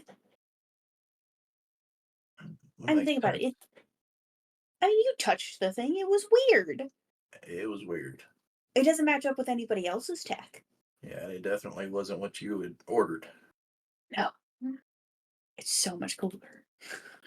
I mean, not to be like unfair to the Duskway, it's super cool. It's a great mech. Still would kind of like it. I'm probably gonna request it this next time too. But like, Well, looks like you got somebody's attention. why an arcade game? She was gonna turn back to the machine. You're back down at number 10. And it says, number 10, Shiv, square root 1 minus 17. You don't know how the hell they got a square root sign in this machine. That's not part of, Yeah. the symbols available to you. Yeah, that's weird. That's super weird. I mean, like, what do you... -6? What do you want from me? Okay. The top score is a different chain of numbers, but unfortunately, I can't find them. Those sound like important numbers, so we're gonna assume that Shiv memorizes them. Yeah, go ahead and make me. I think this will be another hack roll, actually. Okay. I love rolling Along red the best. lines.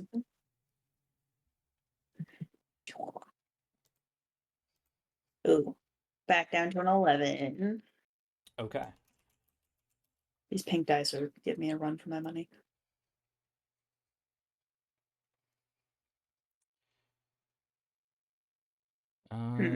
Okay. So.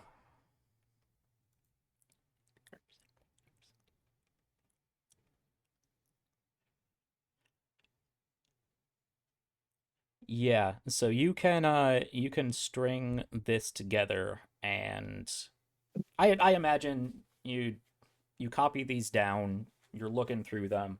Yeah. You might even go back and forth, like messing with the scores, and every time they get shuffled on you again. Okay. I imagine eventually you move on, start working on other things.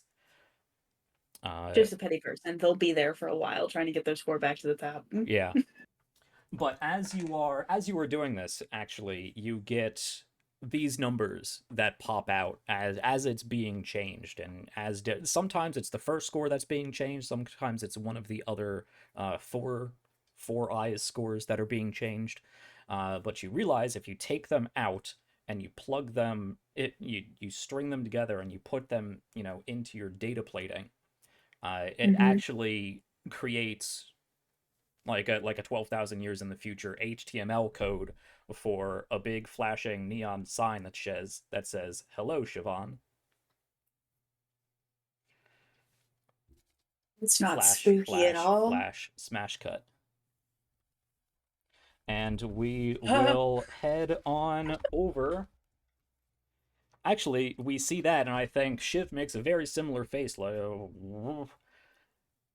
Yeah. and your face kind of gets stuck like that, and we do that sort of spinning camera as the scenery in the background shifts a little bit. And Keyword, are you here? Yeah. Awesome. Mother. I know that scene did stretch out a little bit, but I was having fun. We see Shiv then.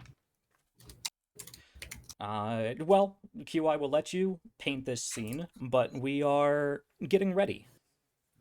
It is the wedding getting ready scene. Cool. I imagine. I think Shiv comes busting in. Does not knock. Okay.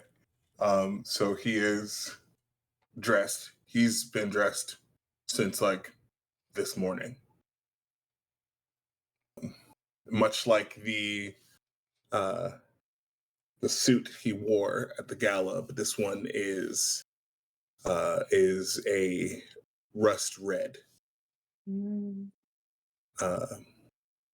Sort of a little bit of home for him in his ensemble. And he is standing very still, very still. And there's an immediate moment when you barge in where his hand instinctively goes to a gun that is not there, um, with eyes that are so wide. They're so You're not wide. allowed to shoot me. I wasn't going to. I was not gonna. Hey, Tell that to your trigger finger, huh? How's it going? Are you good? Do you need to yeah, go pee? no. You should probably go pee first. Do you need a I snack? I You look I dehydrated. I have had water yesterday. No. Cool.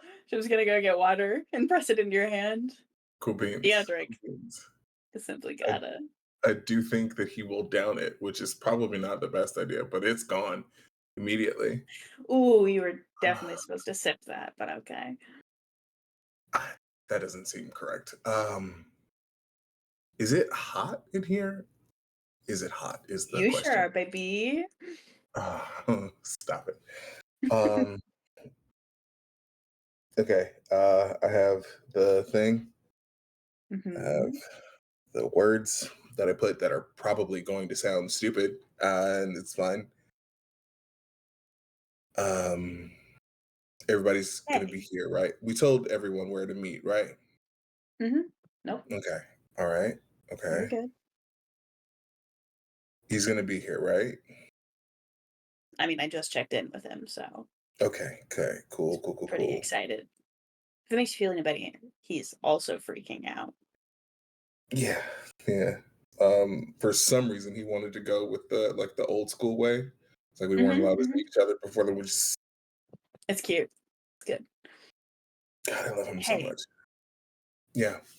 should seeing you freaking out and being a bit of the batshit one right now realizes it's not their turn to be crazy and goes, "Oh, I got this," and becomes Logan, Great. the Logan tier ship, and Good. kind of Great. just Great. something about them like centers in that way where like if you're anxious to do something but your friend also is like, I'm too afraid to ask for ketchup at this restaurant, you suddenly are able to ask for ketchup at the restaurant. Correct. Correct. It's exactly what Yeah. happened. He Uh-huh. goes, okay, and just grabs your hands, removes them from your face. We'll Mhm. walk over to an ice bucket, get a napkin, rub them under your eyes a little, depuff your face. Okay, what we're not going to do is freak out. Right. What we are going to do, because I know freaking out is a little bit inevitable for you right now, Mhm. is we're going to breathe. Okay? Okay. All right. Are we doing like slow, like deep breaths? Are we doing like that? Well, you're No. not giving birth, I hope. No. And At deep least breaths are more likely to make you hyperventilate. What we're going to do is we're going to do triangles. Do you know how to do breathing triangles? no. Sure don't. Go, go, go. I have not Ready? breathed in shapes. Yeah. Go ahead. Okay. All right. You're going to breathe in, hold, and then breathe out, all in the same number Okay. of counts. You get it? Okay. Okay. Ready? Got it. In, hold, release. Good. We're just going to go through that a couple of times. She's just going to continue counting so that you know that there's a pattern. And Yeah. it's going to go about fixing the suit, Mhm. helping you decompress.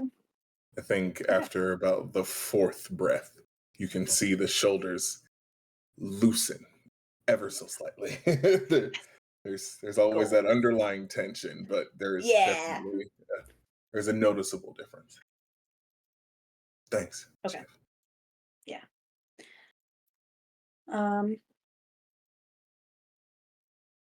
I'm so happy for you. Thanks. It's happening. It is.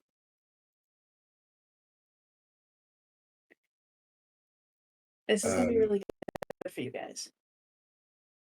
yeah, yeah. That's the hope. That's the idea. I've talked to Stormkirk. Stop rubbing your eyes. Stop it. Right. Right. Okay, Talked to sorry. That's Stormkirk. really aggressive.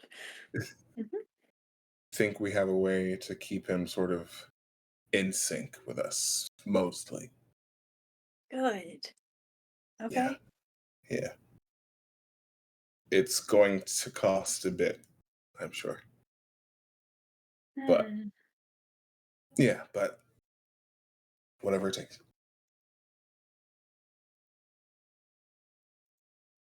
If you ever need help with that cost,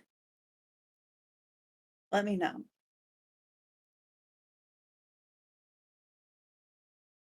I will keep it in mind. But you've got shit you've got to do too.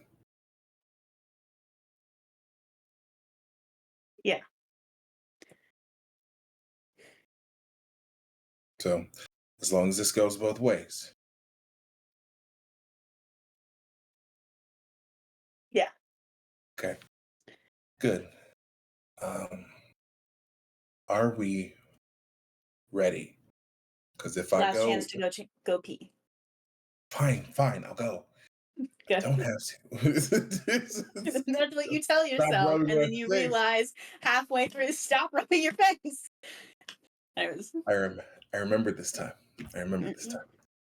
I can Yeah. hold So the rings for like the 20 feet that we have to walk to get out of here. Oh, good. You're not going to make the panic face at me. No, I prepared for this time. Shiv has absolutely got like an extra pocket that zips in their like dark blue jumpsuit that they're wearing. It's like secured. Fantastic.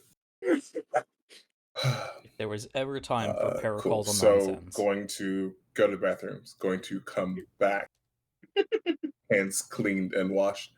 And he's like, okay, so we're almost done, but you're missing something.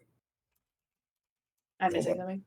Yeah, you're missing something. So he's gonna go and grab another little box, a different box. He's gonna hold it out to you. Best man. So you gotta wear the tie. Nice. Yeah. Okay. So it's a bolo tie with a stone Yes. the same with the stone the same color as his suit. Oh, that's so cute. Shiv's so happy.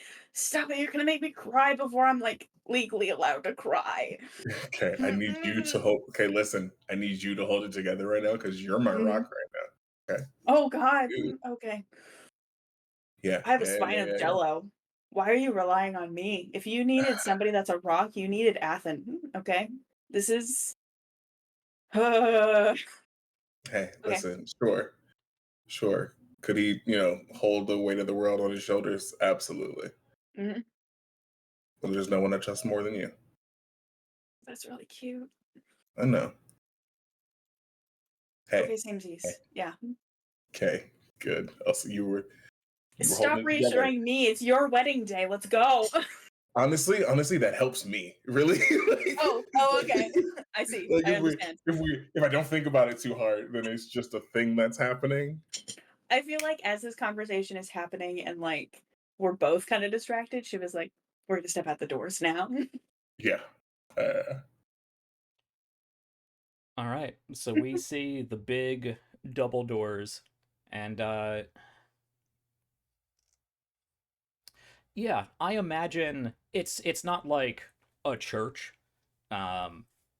because we've talked about some things, and I will ask more specifics about the ceremony when we get to it. But it's not like a church, but I imagine it's not just in yet another, Union spaceship corridor swoosh door.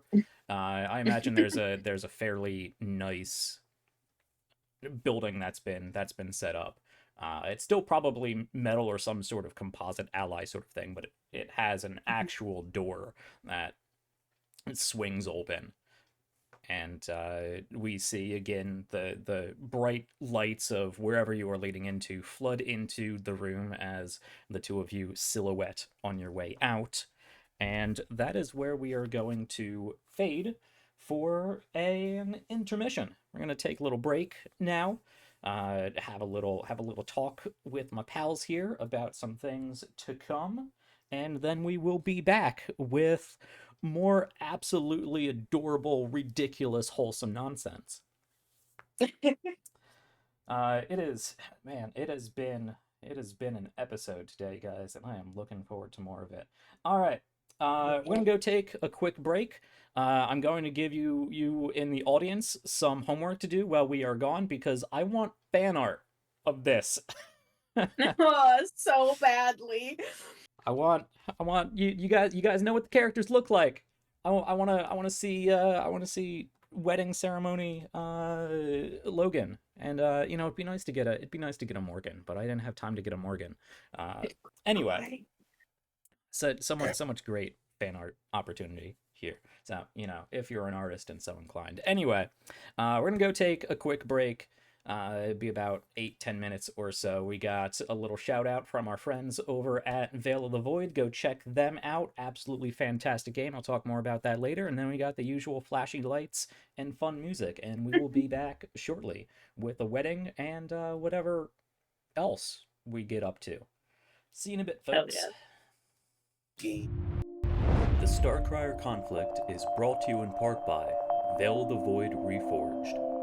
Pierce the veil and adventure through the void as a vampiric alien, a sentient plant, or even a bottled aspect of the cosmos. These and countless other characters can face off against massive cosmic space worms, demons from the Broken Realms, and even travel through the roots of the newly rediscovered world tree of Yggdrasil. Find your next favorite adventure in Veil the Void Reforged. Visit sdgcreatives.com to learn more and pick up your own copy of Veil the Void Reforged today.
Hello and welcome back, or I should say, hello, we are back, because we were the ones Oh, on break. I noticed while we were gone, we got some raiders in, and we had some follows, so I didn't have the overlay set up to have the, flashy lights pop up on the intermission screen, but I fixed that. So thank you, and hello, new followers and raiders. If you like the show, definitely come check us out on the various social medias and hit all those various buttons and let our AI overlords know that you like us. And also go tell human beings because they are more important than the AI.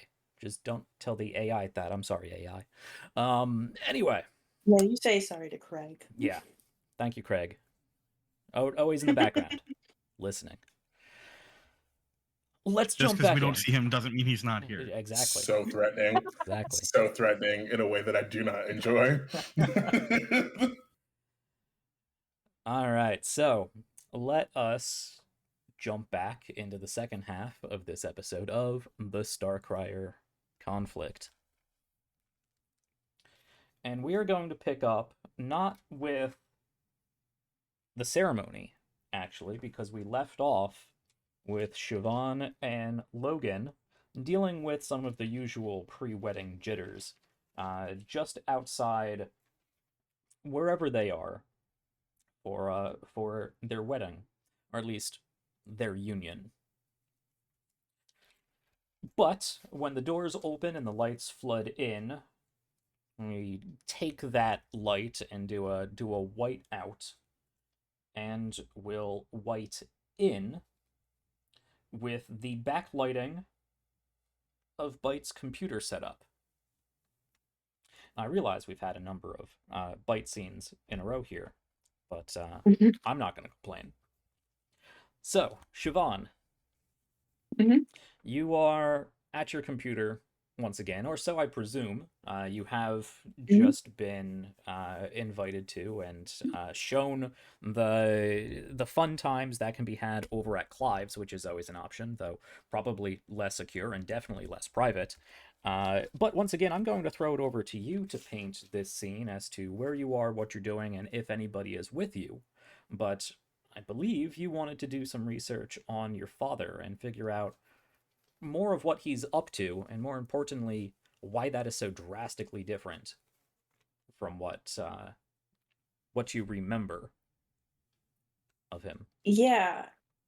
It can be safely assumed that any time that Shiv is not with others, they are in their own room doing this research. Even when they're probably supposed to be sleeping, they've dedicated a lot of time into this. And it's been even before this last mission. Ever since they got those voicemails and they found out that they were censored, they have spent every waking free hour working on this.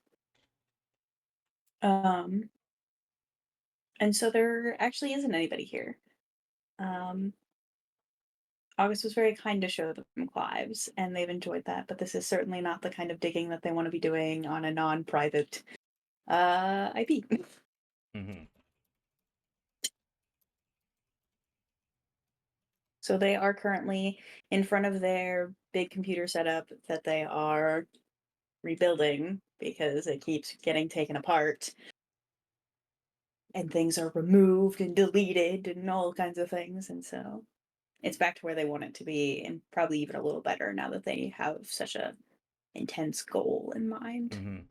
And it's been a number of extra years again since you've been back on the station. So I'm sure you picked up the newest processing chip or something like that. Oh yeah. That increases your computational speed by an extra 3 nanoseconds. Right? Yeah, no, every time they come back, one of the first things that Shiv does, before they even go figure out where they're living, they find out the newest tech and they go, cool. And I'm getting that. But yeah. So, you've been looking into this for some time, and this probably mirrors some of what you initially started down this path for. Started with computers and hacking and looking into information to learn more about your father and what was going on. It was always one of those big mysteries in the background that needed to be solved, I'm sure, as to what exactly he did and who exactly he worked for. He always had a response that sort of brushed it off or answered in vagaries or changed the subject or started talking about something that you just didn't understand long enough to transition into something that you could understand more and redirect the conversation.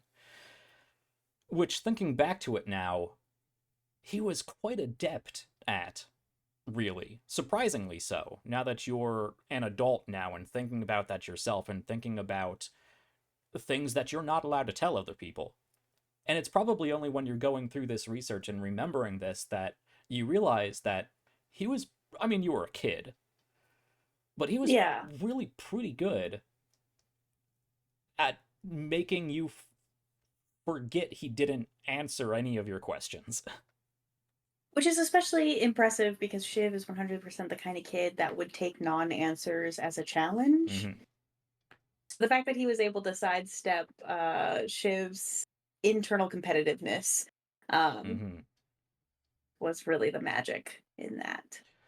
But I think a lot of that did manifest into your early years of maybe not hacking or very simple hacking, but definitely like deep research, trying to look into what he may be doing. Because every now and then you got a glimpse of what was, on one of the pads he was working on, or he would have talked about something, or he would have dropped the name of a colleague. Nothing that individually would be all that useful, or incriminating is not the right word, but pointing to any particular anything. But if you kept notes and you could enter these keywords and kind of search for things, but you remember spending hours trying to track down people he mentioned. Of course, you would only have Dr. So and so. You wouldn't have a first name, and you would spend hours, digging through different company data and trying to figure out what he was doing, trying to hack into the local OmniNet access and see what sort of calls he was making and websites he was going to. But it was always incredibly frustratingly locked down, really. And I think that is something that, even as you said, your internal competitive nature sparked this in you, and seeing those layers on layers on layers on layers of encryptions and backdoors and signals bouncing off of a dozen different satellite offices and different hidden forums and whatnot. You only learned enough to say that whatever he was working on was buried deep, but you have no idea what it was. And that probably led into you going just a little bit too far and getting caught. And now we find ourselves here. So I imagine a lot of that process was repeated, and for these last several weeks, you have been trying to do real deep dives, trying to pick up on little pieces of information that you remember from the past, or going through the news and trying to find little pieces of information that you could, draw a string from one thing to another. I imagine you have a digital, maybe even VR sort of version of that wall of yarn and connections and whatnot, up in your little like cyber mind palace. Yeah, no, it's a lot of backtracking old channels because Shiv remembers like poking into it as a kid, still living with dad, and like for funsies because it's like you're just curious and dad wasn't giving answers. And then after everything got shut down, it became, well, why would you shut it down if it was this important? And that's what made them dig so deep. And now they're digging even deeper because what could have been shut down and then ruined my dad's life to this extent, to what I saw in the last video call with him. Mm-hmm. And now I have new tricks and I have a little less self-preservation than I did before, which is saying something. Yeah, so you spend a lot of time and a lot of energy going through a lot of these back channels, these new tricks, looking into these very unique, different avenues you can take. And then, just on a whim, you just search your father's name, and it pops up Junior Research Assistant, Lumina Pharmaceuticals. Junior Research Assistant. That's all wrong.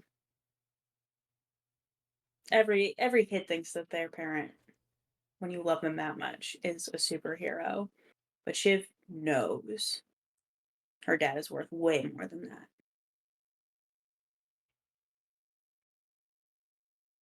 I want to poke into the pharmaceutical company. Is it real?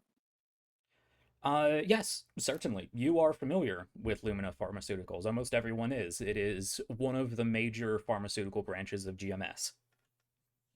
They're the Johnson and Johnson, I mean, I know that was big in the 90s and alts. What's it? Merck or something nowadays is a big. It's Okay. one of the big pharmaceutical branches that makes Yeah. really basic stuff. They're the people who produce ibuprofen. Yeah, I have a and- bottle of their like acetaminophen on Right. my desk right now. right, real basic stuff. And they further branch off or specialize into much more sophisticated pharmaceuticals and whatnot. But Mhm. they're the umbrella corporation above 90% of what is in your medicine cabinet. Okay. So it's a real company. I want to dig for his like onboarding files. He's an official, actual real employee. Yeah. Instead of asking for a hack check after every question you ask, I'm just going to assume that you are able to get through relatively easy stuff, and I will ask you for things that Okay. are deep or sophisticated. So Yeah. it does take some time because you are hacking into a mega corporation. Yeah. I mean, you're not doing like a full Shadowrun hit or anything. You're not trying to steal money Mm-mm. or access some sort of new patent I'm or just anything. looking at things through the glass case. Yeah. But you can see on Lumina Pharmaceuticals webpage, they do have a list of all of their researchers and whatnot. He's not important enough to have like a picture with a biography, but he's one of a few Mhm. dozen researchers and research assistants that are listed on that page. That is one source of confirmation. You can hack in and go a little deeper, and you can find his HR file there, his onboarding file. He's been with Lumina for the past, I want to say, 3 years or so. Again, relativistic distances gets a little wibbly wobbly. Mhm. Located on the local branch of the planet you are from, so he hasn't moved or anything.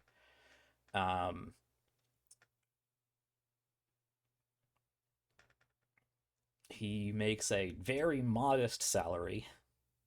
Well, it's Core World. He wouldn't make a salary at all. It contributes very modestly to his social credit score, I will say. It's not a prestigious position.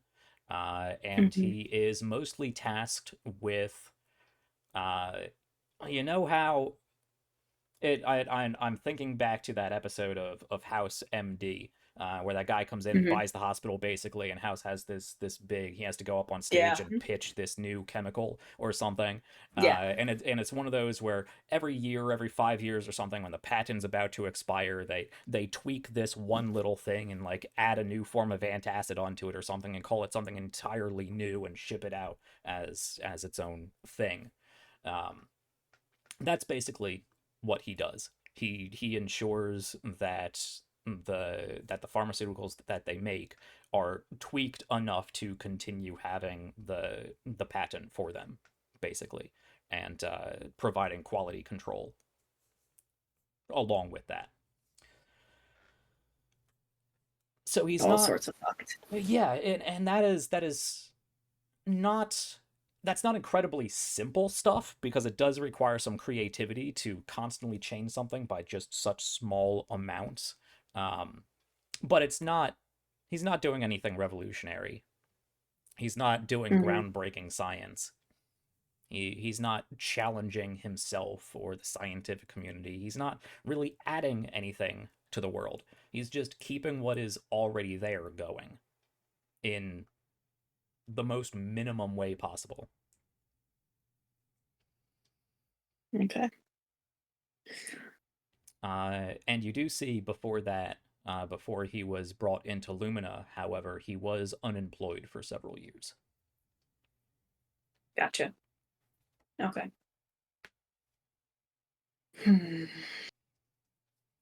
Prior to that, it just listed him as a union scientific contractor. Specifically for the union, though. Yes.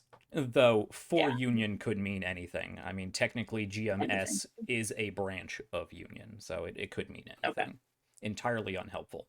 Too vague. You know it's code word for he's a top secret Anything. scientist. Here's a Yeah. John Doe is, you know, a union contractor. Incredible. Okay. I think with that feeling a little dead-end-ish, she's gonna reorient. I want to look at those voicemails, and I want to figure out at what point in the chain between him creating them being sent, and them arriving to me where they got censored. Okay. This is going to require a hack check.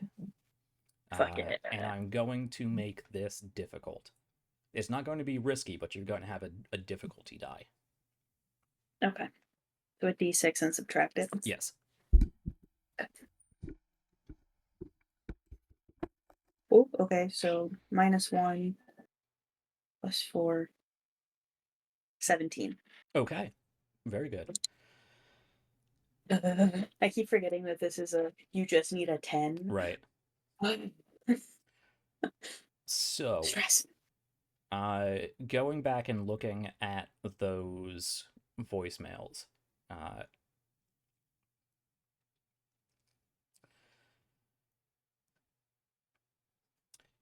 yeah, let me bring them up, and I do think when I originally wrote them, I did list them as, you know, spaces redacted with static or something. But it really is just like a cut, actually. There's no static or twitch or anything. It's like one of the best cut jobs you've seen, actually. It's just blink of an eye.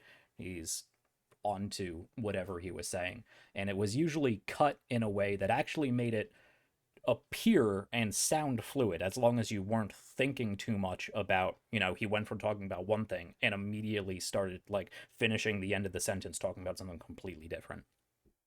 But Shiv obsessed over these voicemails for forever, so it became really noticeable. Now, the difficulty here is, and this is something you would know with your specific training as a Lancer, what has contributed to you being able to do exactly what you did a couple episodes ago with securing the OmniNet call back to Commander Leary. OmniNet anything is paracausal by nature. It is sent into the blink, as much as into is the appropriate word, which is a non-linear, atemporal, something non-space. So a lot of shenanigans can go on there, which is the only thing you are left with, really, because you don't even see the cut. You don't even see the timestamp for the cut. You don't see the file eraser mark there. It looks, according to the file's data, that was the message that was sent. It has not been altered. Incorrect. Okay.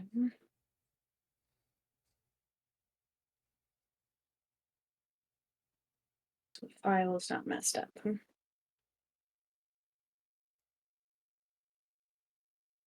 Which could mean it's kind of like pirating a movie where you're screen recording something else and then you send it somewhere. That would be a relatively low-tech way to go about that. But I think with a 17, actually, that's high enough. It doesn't beat the 20, but it's high enough. Yeah, you know how in modern day, if you do a recording of a recording of a recording, it's eventually going to go down It to gets like worse. 480p or something. It's Yeah. Xerox of a Xerox of a Xerox, gets continually blurrier. Mhm. You don't see any degradation of it. It is as crisp as it should be.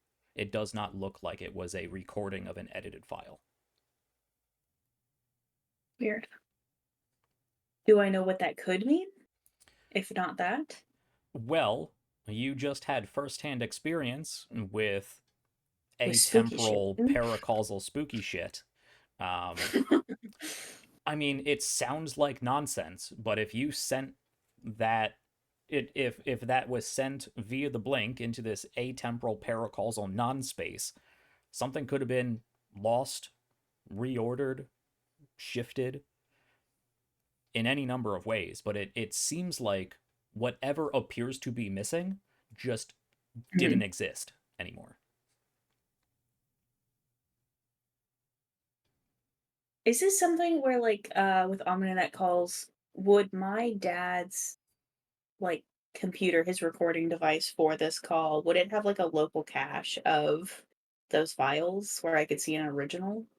What would be considered an original in a non-altered state? You know what I mean. Yeah, yeah.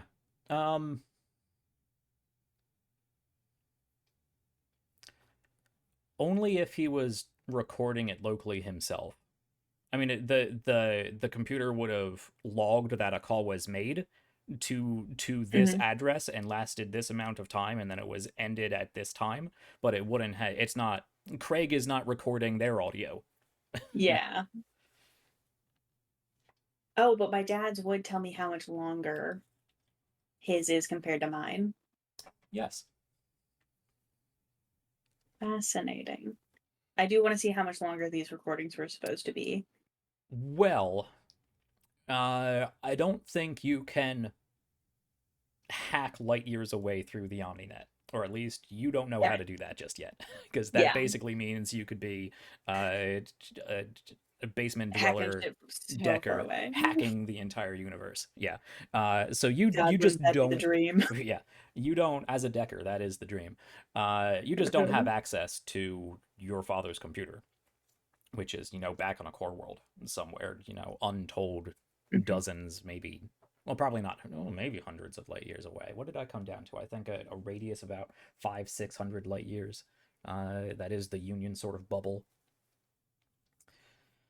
Whoops. Okay. And I simply will not ask him because Shiv's paranoid and also a scaredy cat and won't do that. Okay.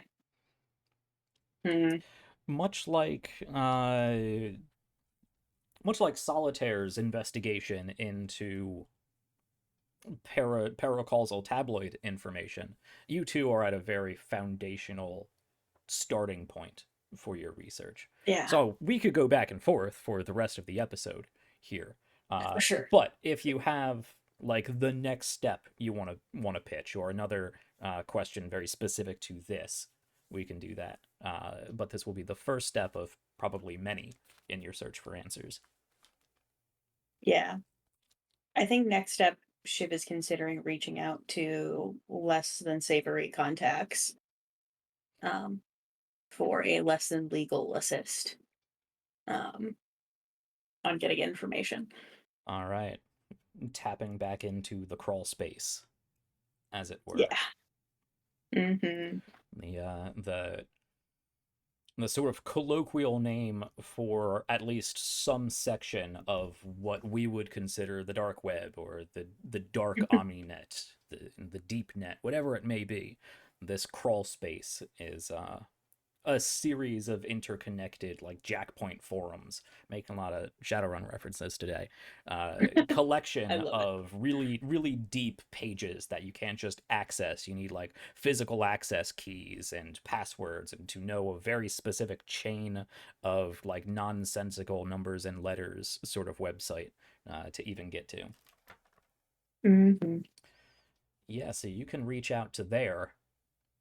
And I think we see that you pull up a number of different forums and start, typing the search bars and go down and start, writing different blog posts about various movies that had this sort of plot that vaguely relates to some of the things that you're asking about, and having these keywords associated with a short context of what you're looking for, a short reference about some other post you made on a different forum talking about this new game that came out and how you're looking for this specific miniature for that game, and you're interested in painting it this particular way, and that particular color is the code, the hex code to unlock this, that, or the other thing. Like, you're going deep.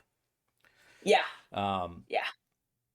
I feel like it's a noticeable absence in socialization. Mm-hmm. This turnaround of like being back on the station. Shiv is definitely less involved than typical. And anytime they do see Shiv, her nails are bitten down really bad, like it was in the beginning. Mm. Lots of band-aids. Colorful band-aids. I imagine you have a number of different like usernames you cycle through, because you wouldn't use like Byte or Carry 0376 or whatever. But you do notice throughout the next few days and weeks that you get a few responses, some of which are just normal people responding to what you are talking about. But you realize as you're going through these that somebody else is doing something very similar and is giving you little hints and little pieces of code. And then you realize, after several strings of following this, you've seen this before. Plug it in. Big flashing billboard. Hello, Siobhan. Oh, and no. Once okay, again, I feel like we will fade away on Siobhan's panic face. Goody. As Goody. I think we see, even though you were the rock to Logan, you were switching places with Desperado for a bit in the pre-wedding jitters scene. I think those doors open, and the two of you see Morgan down the way, and you sort of push Logan forward a little bit. And then we see just the briefest, again, that panic phase. Like, that you finally allowed that jello spine, as you put it, again to seep through, now that you are finally out of his vision, just long enough to break it for your own comfort, to acknowledge for yourself a number of things that compounded. You're probably not too terribly worried about this particular situation, but seeing as you've come into this with a lot of your own stuff. But anyway. All my band-aids match my outfit for the wedding, by the way. Excellent. I trade them out so they look nicer. There you go.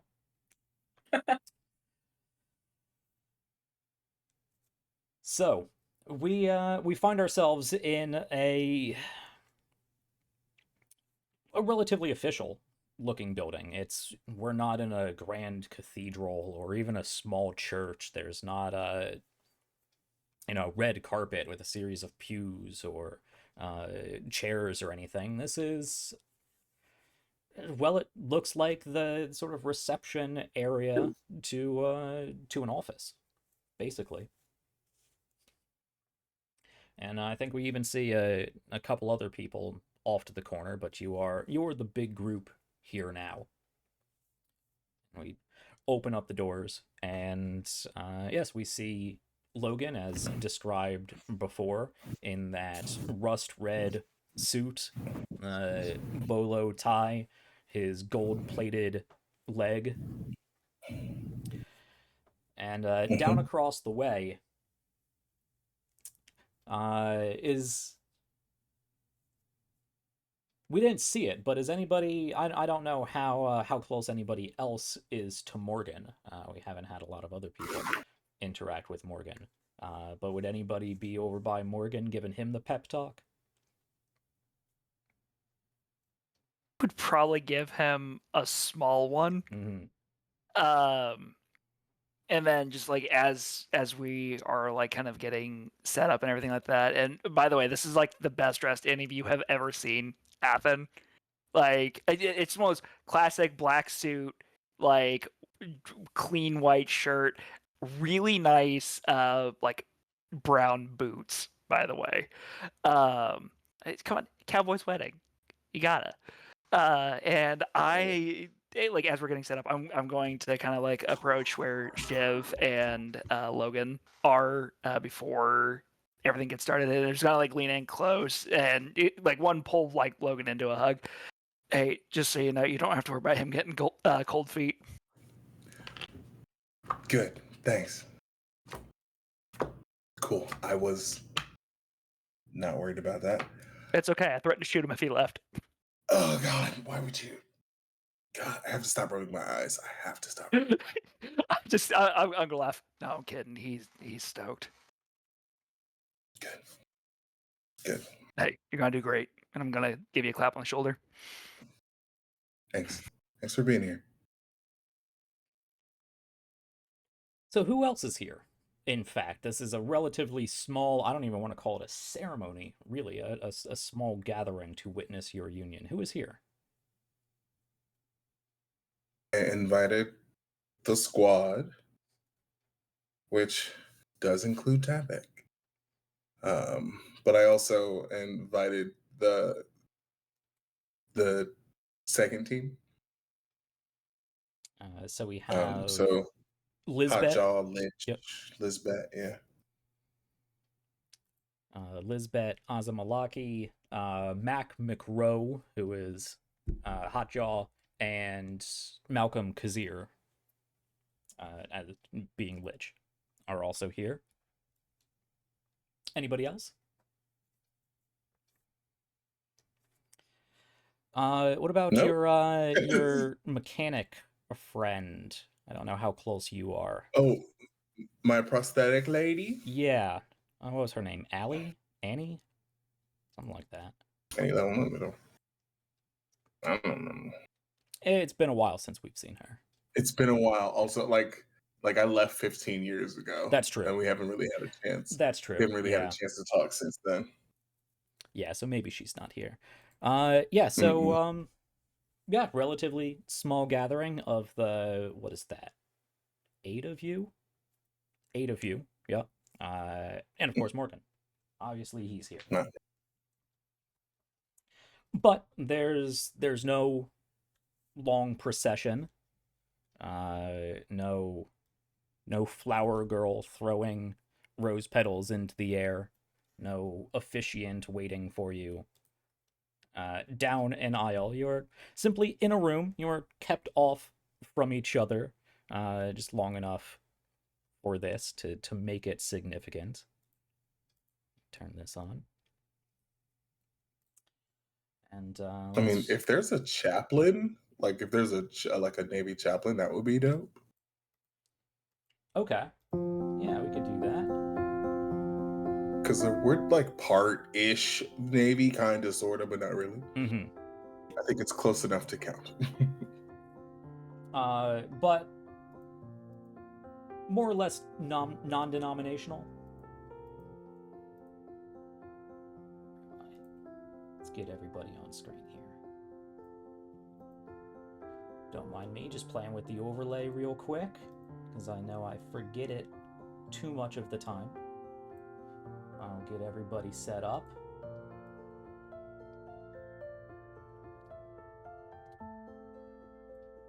Alright, get everybody more or less on the same page here. Where are we? There we go. And then, unfortunately, I have everybody except Morgan. I don't have a figure for We are- Morgan. It'll be okay. It's too bad. We'll put everybody else over in the background here. But before I waste too much time on all of this, we see over,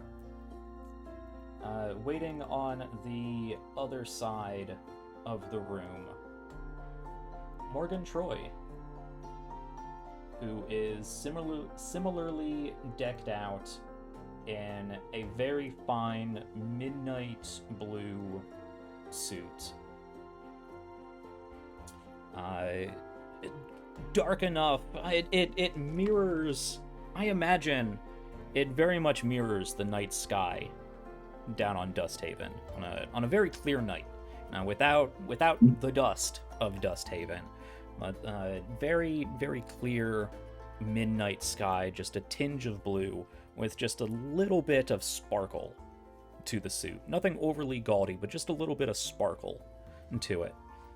The stars that have always been, that were at once an inspiration and a goal to get out to, and are now in some ways the mesh, the fabric that, you know, you hold yourselves onto, connected to each other over the distances and no matter the time. You always have the stars that you both can look out on, and you know, they might not be the same stars, but they are the stars. Mm. He is equally, if not more so, fidgety.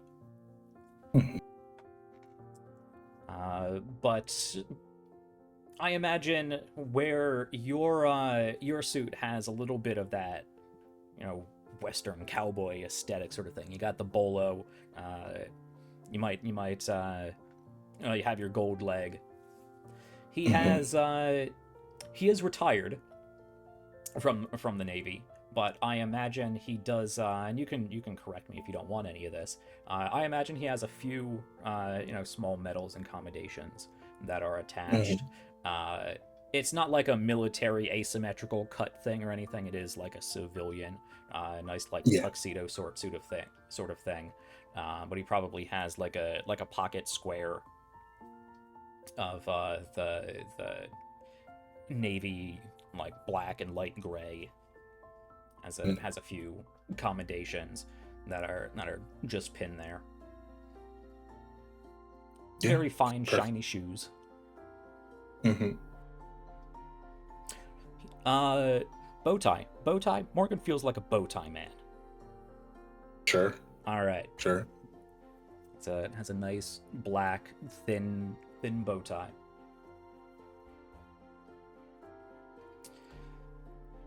And you two can, as ceremoniously as you can, walk up to this desk here in what is really just a union administration office. It's a records office. You didn't want anything terribly fancy or blown out of proportion. You are simply recognizing your union to union.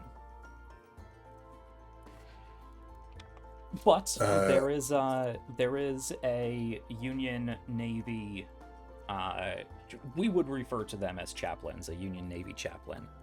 Though, again, very much a administrative person as opposed to any sort of denominational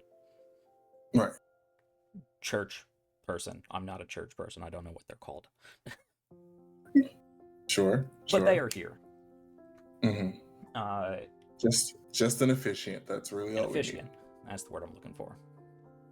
Yes, there is a Union Navy officiant there. Probably somebody that Morgan personally knew and asked to come in. Because, of course, Morgan has his own friends as well. And there might also be a few Navy officers in the background, intermingling with your group, talking amongst each other before all of this is getting started. He has his own friends. We might see more of them later and more representation from the Navy and his side later. But this is probably somebody who he requested to officiate. It is this sort of elderly gentleman, not so old, but this elderly gentleman, very much military cut, but definitely not seeing any combat anymore, but very military cut. You could tell that 40 or 50 years ago or so, he was probably a very fine officer. But he stands straight. He probably also has he has a prosthetic arm that has been fitted and polished in a very nice sort of silver. Wearing a he is in a Navy uniform as a Navy officiant, sort of short cropped, buzzed down white hair. But even though he has that very rigid stance and very concentrated demeanor to him as a seasoned Navy officer, there is that gentleness that he has allowed through, especially in this occasion, but in his elderly, more sagely years.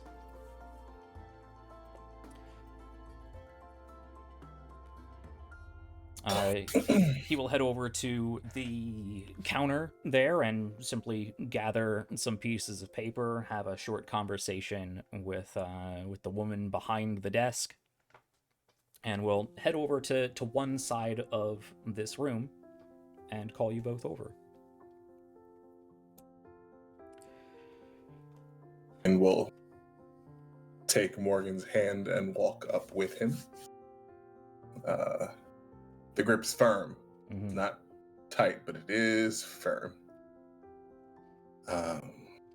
He gives you a little squeeze as you get there. As they're walking up, just to sort of break the tension, did you know that you can breathe in shapes? Yeah, she was saying something like that. Triangles. I've heard of squares. Triangle breathing. Triangle breathing. Yeah, it worked. Yeah. Mm-hmm. Pretty good. All right. You ready? I've been ready. Good. All right, and we're going to stand before the man. All right. Well, everybody, at least for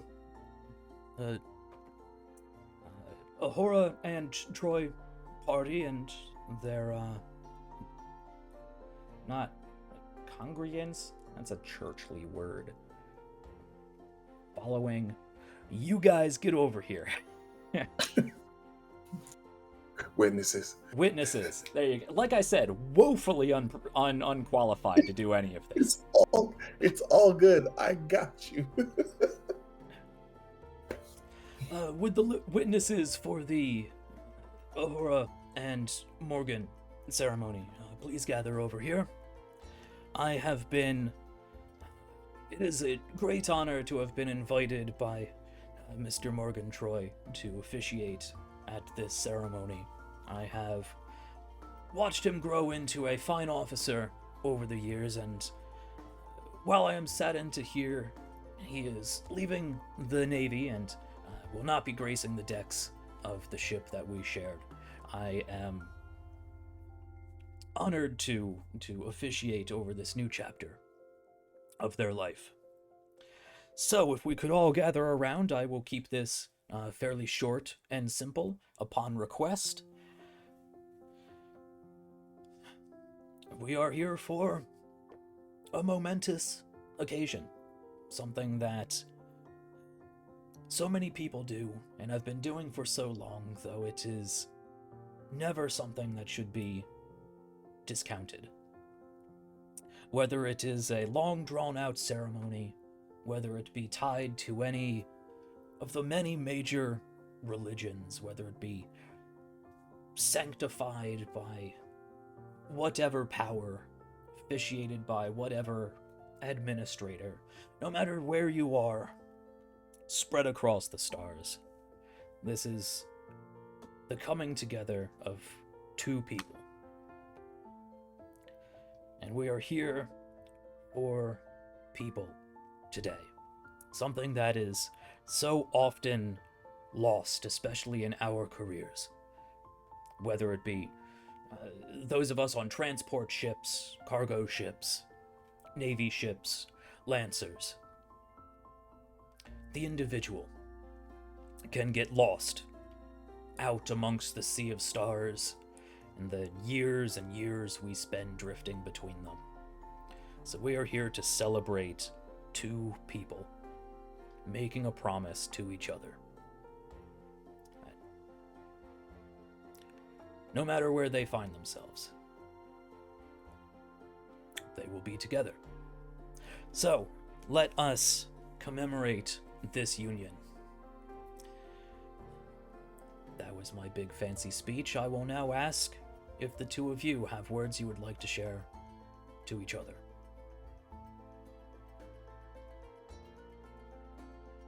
We do. Which of us do you want to go first, Q? I got it. All right. Okay. Logan takes both of Morgan's hands in his, looking at him, the piece of paper in his pocket that had all of the words forgotten about. It's likely that there were other things that he would have said, but in the moment, there's something else. Morgan, I told you when we were younger that I would see you out in the stars someday. It was a promise made by a child not knowing that it would actually be possible, but believing it so deeply that it brought my eyes skyward each night, imagining that some shooting star would hear my wish and keep it aloft, carrying it to you for you to hold until we were reunited. Now that we're here, standing together amongst the stars, I know that that wish came true in ways even more incredibly than I could have thought possible. The future is unclear. But what is clear is that with everything that I am, I love you. I swear to you to support you through everything, to be there with you through the good and the bad. I will be honest with you in all things. I will do whatever it takes to ensure that you're by my side for as long as we are able. I want more than just an angel's dance with you. More than two bodies passing each other by. I want you with me until we're both old and gray, and will do everything in my power to see it so. All I ask is that you continue to hold my dreams in your hands, because I know they're safe with you.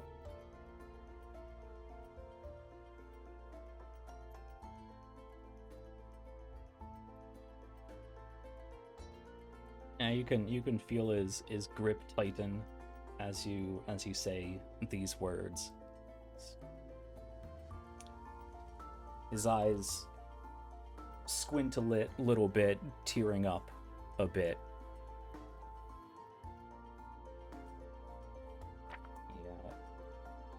He gives your hands a squeeze. Takes a breath.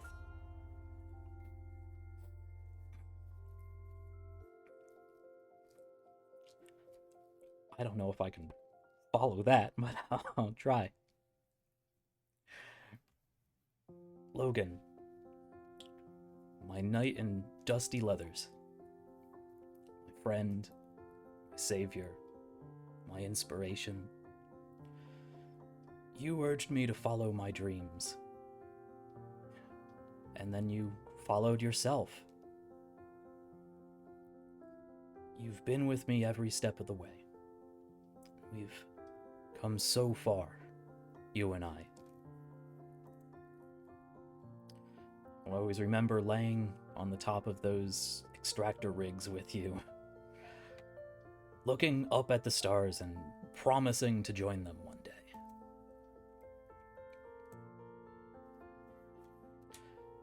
And now look at us, explorers and protectors out on the rim.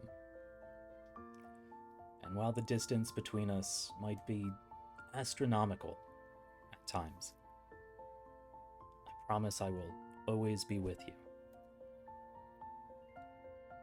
I might not always be by your side, but I will always be with you. For even when you're away, I know I can look out amongst the stars and know you are there, looking back. No matter the distance, no matter the time between, I know we'll always follow each other. And I am so excited to explore wherever these stars take us, together, or whatever time we have.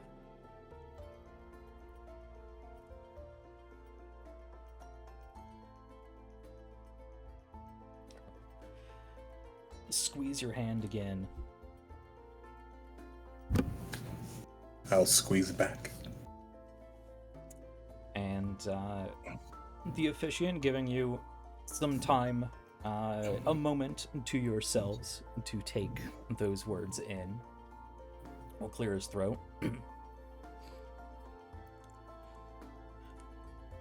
There we have it. The words of promise, the vows made between two individuals out of love. Words that will be remembered and cherished, and held on to. As they said, cross the stars, no matter the distance.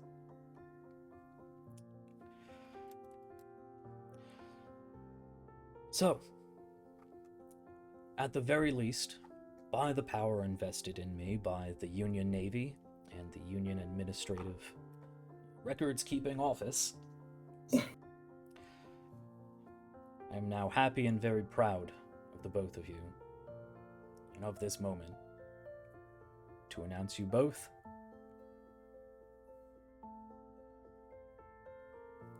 for getting the rings. Rings. You two wanted to do ring exchanges. I believe we have a ring bearer. We do. She like jumps and is like wiping their face and unzips the pocket really loudly. Hands that over. You open it up and you have two teeth and no.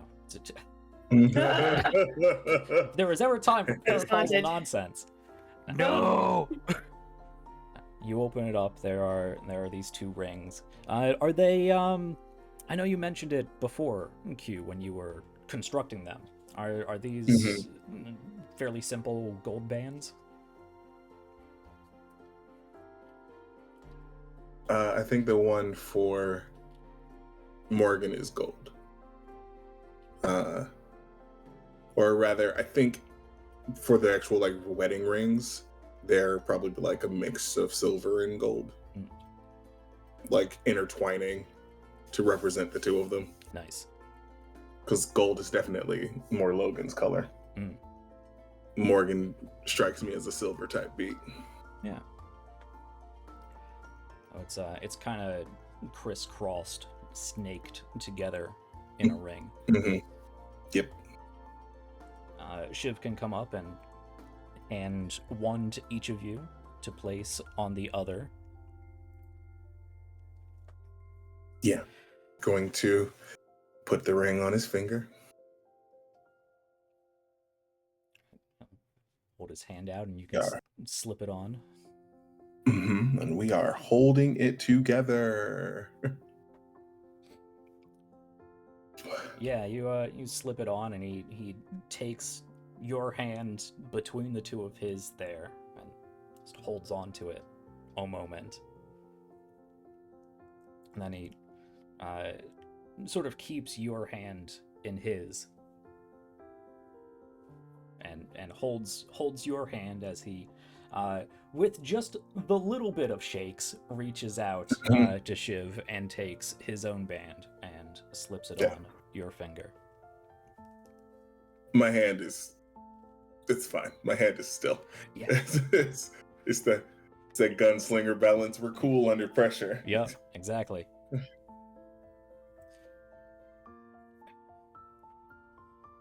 Well, now, with the vows exchanged and with these bands to signify your union,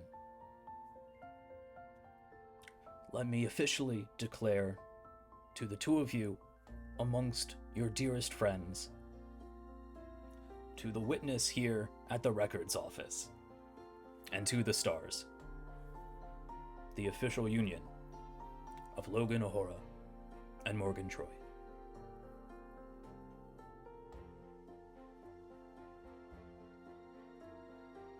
You two may now kiss to signify this bond, this union. I'm dipping him. There you go. Yep, you grab hold of him, dip him down.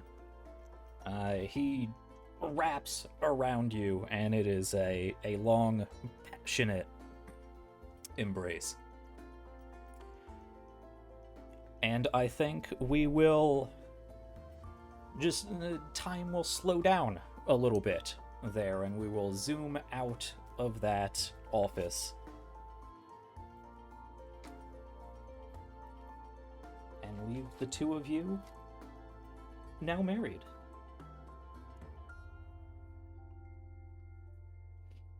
I was married now.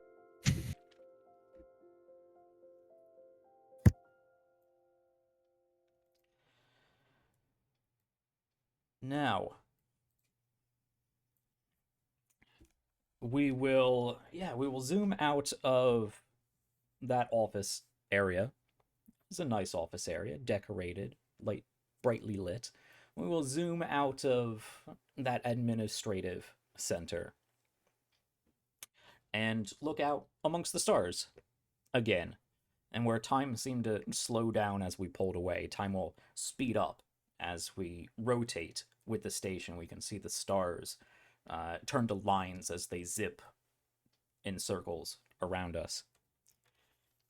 And then we can zoom back down.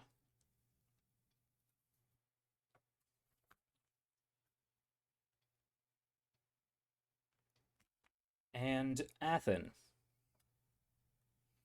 It's been some time. You've had plenty of time to work on your own projects, to get back to your own civilian life. Time is a little wibbly wobbly here as to where we are before, after the wedding, before, after building your mechs. But at some point here, we are flashing back to you meeting up with Officer Dunn, Henry Dunn, I believe.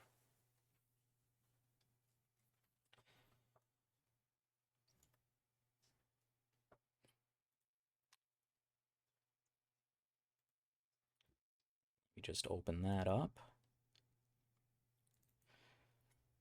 So Henry Dunn, where are we? He's been on the station for quite some time. An engineer, usually in the sort of back areas of the station. Most recently, of course, you know that he was stationed on the scrapyard when it was attacked during the Angels Dance Festival, when a whole chunk of it was blown off, and sections of the scrapyard where he and other civilians were observing the festivities, and parts of the domes there cracked and whatnot. CPO Dunn, as it is, which is what, Chief Petty Officer, I believe. Yep. CPO Dunn. He also occasionally teaches at the academy as what's the word for a professor who isn't actually a doctor? I guess just professor. Professor of profession. Yeah. where he's a professor of field engineering and maintenance, and a mentor to Athen, at least back when you were at the academy. And you two, of course, still keep up when you are not spending years and years and years traveling out to missions. But back before you left for the last mission, and there's been about 4 years between now and when you last left, and you did have to leave in quite a hurry.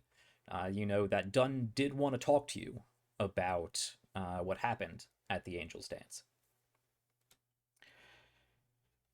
And now that you are back, now that you have fit back into your civilian life, you can seek him out. So I will throw this over to you, like everybody else, to paint me this scene. So I think that I'm actually going to meet him in Engineering Bay, specifically the Lancer Bay, where other mechs are currently being worked on. And at this point, I'm waiting more than anything. But you see that I've arranged a time to meet up with him, kind of in essentially like a little corner. And I come and I hold up a 6-pack and just casually approach. Hey, Dunn. Sorry it took a lot longer than anticipated, but I hope this makes up for it. Yeah.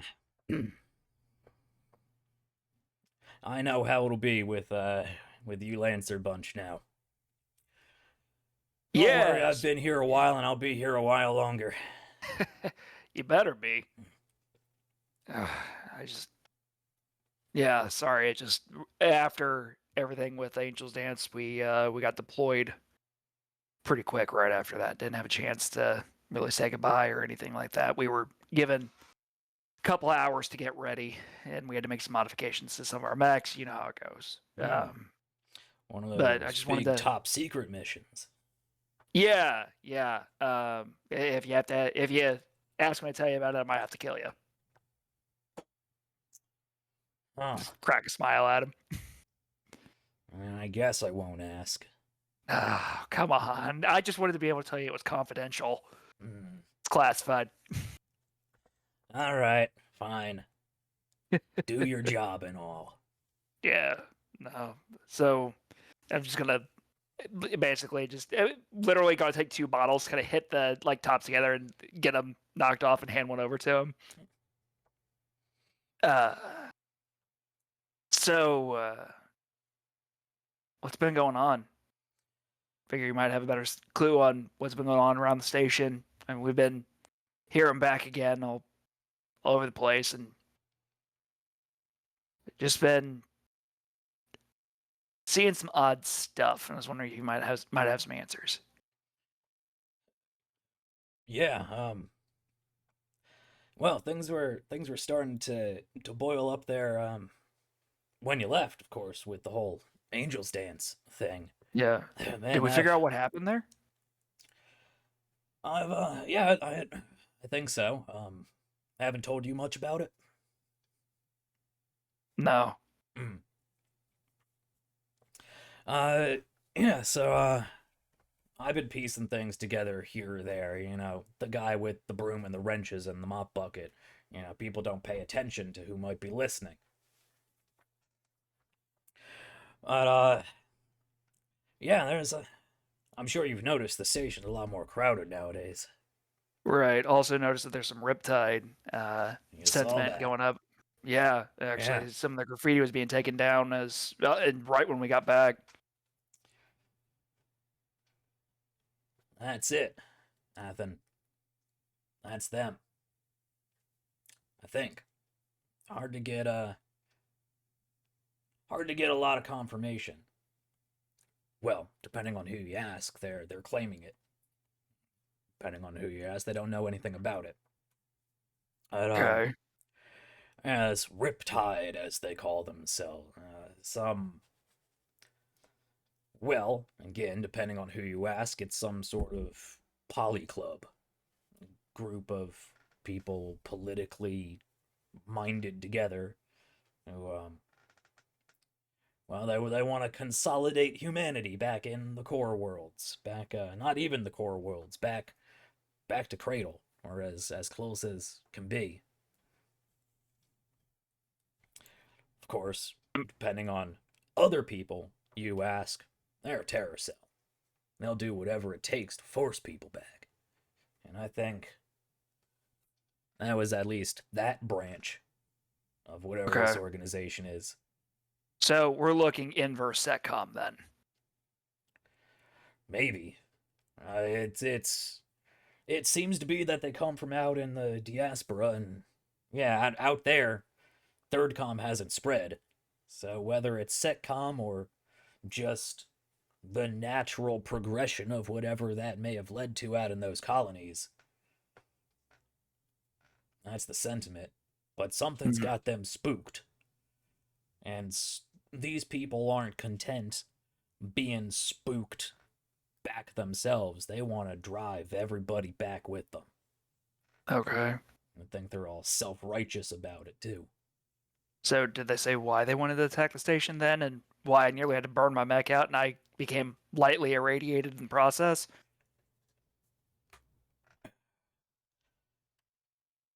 Yeah,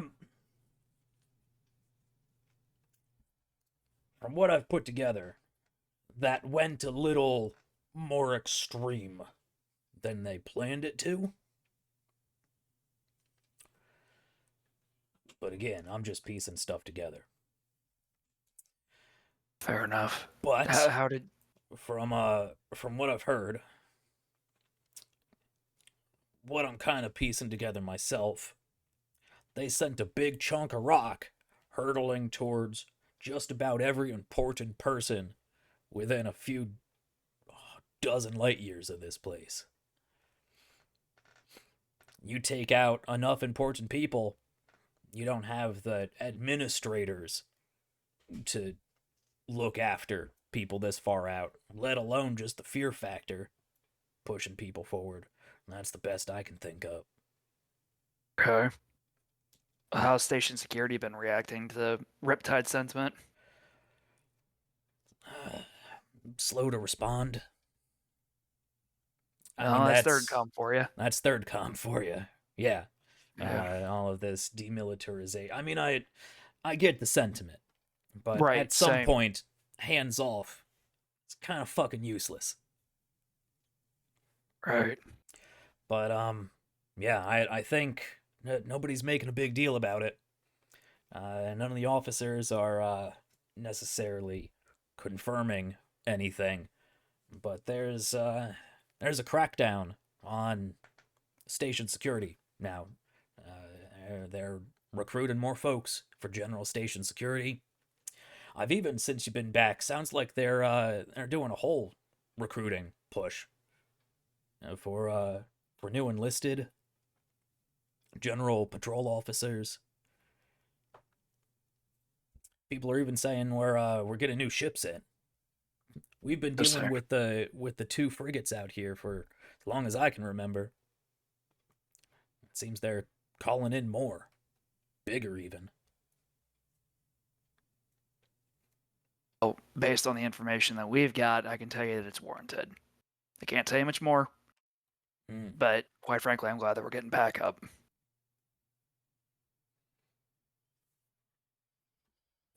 Along with Riptide, is there any other groups starting to pop up, or is that just the main one? I mean, that's the big ones causing the noise, squeaky wheel and all that. And there's a handful of others that are doing their own thing. The more legitimate, civilized ones don't get the attention, but there's officials who are more or less latching on to this sentiment. I think some of them are just political opportunists, seeing a wave of new sentiment from outside, new people they might be able to bring into their sphere of influence. But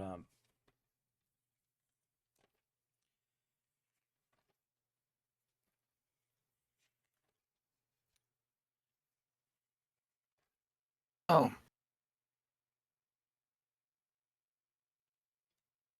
Wondering how much this place is going to change after our next mission. Then just seems as though things are going too fast for me. I don't know if it's the same for you, but I don't know. This place is just always different when I come back. Yeah, that's well, that's how it goes. isn't Yeah. it? Yeah, no, I get that, but is that something that you think we should be worried about?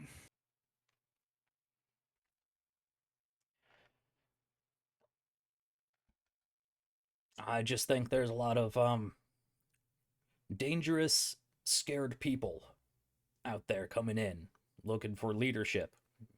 And you get people who are already riled up like that. You get somebody good with words, with an agenda of their own. It's really easy to stoke that fire.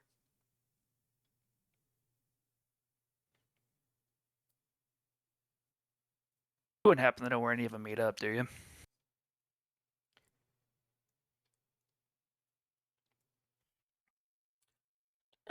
I mean, every now and then I hear different things here or there. I've even heard some mentions over at what is it, Clive's? I mean, I doubt they're based out of there, but somewhere nearby. It seems a pretty, to use a very anachronistic term, a sort of grassroots kind of movement. I imagine,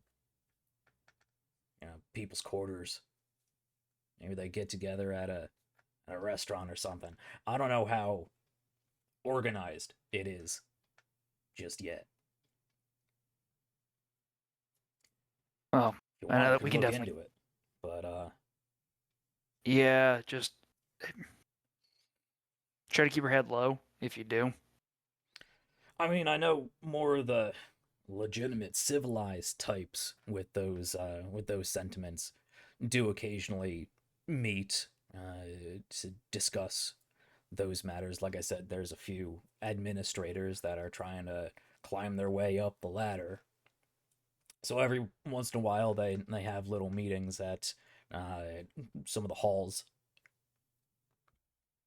Okay. Well, see what you can find. We can start looking into it on our end. There's only so much that we can do when we're getting deployed, though. But look, they put people that I care about in harm's way. Yeah, damn right, I was there. Yeah, exactly. Exactly. How are you? I mean, you weren't hurt from that, were you? I got a little banged up. Nothing I haven't seen before. All right. I mean, it went remarkably well for what it was. Quite a few people injured, but I don't think we lost too many people. Yeah. That's callous to Yeah. say, but could have been a lot worse. Yeah. No. I understand that, and we were able to save a lot of people, but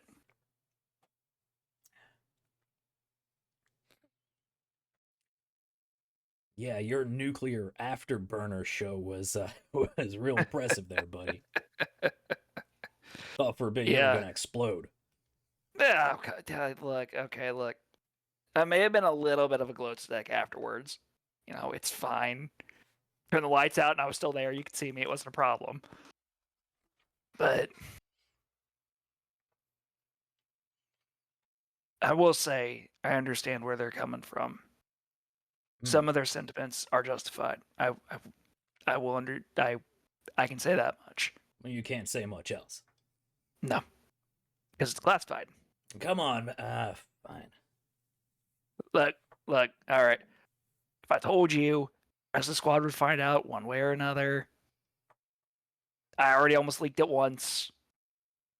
The last thing that I want is to, spend time and, locked up. Hey, come on. You want me to tune that life support system over there while you make a phone call? I could do that. I'll think on it. All right. Look, I will get you what I can. But in the meantime, if you could just See if you can find a cell or two. I mean, at the very least, I just want to go talk to him. You talking the actual political movement type, or you talking the we're gonna blow shit up type? Preferably a blow shit up type. You Just want to talk to him. You just want to talk. Yeah. All right. I'll see what I can do. All right. Appreciate it. I appreciate you, Dunn. You hear of this Hawking group or something? Oh, you mean the people that are? You mean people that we encountered in Dresball? Hawkwood Company? Hawkwood. Yeah, that's it. Yeah, they were. Yeah, you said they were at that mining colony. Yeah. We're hearing Yeah. more and more about them too. What are you hearing? A lot of the same stuff, really, but they seem more interested in holding the line.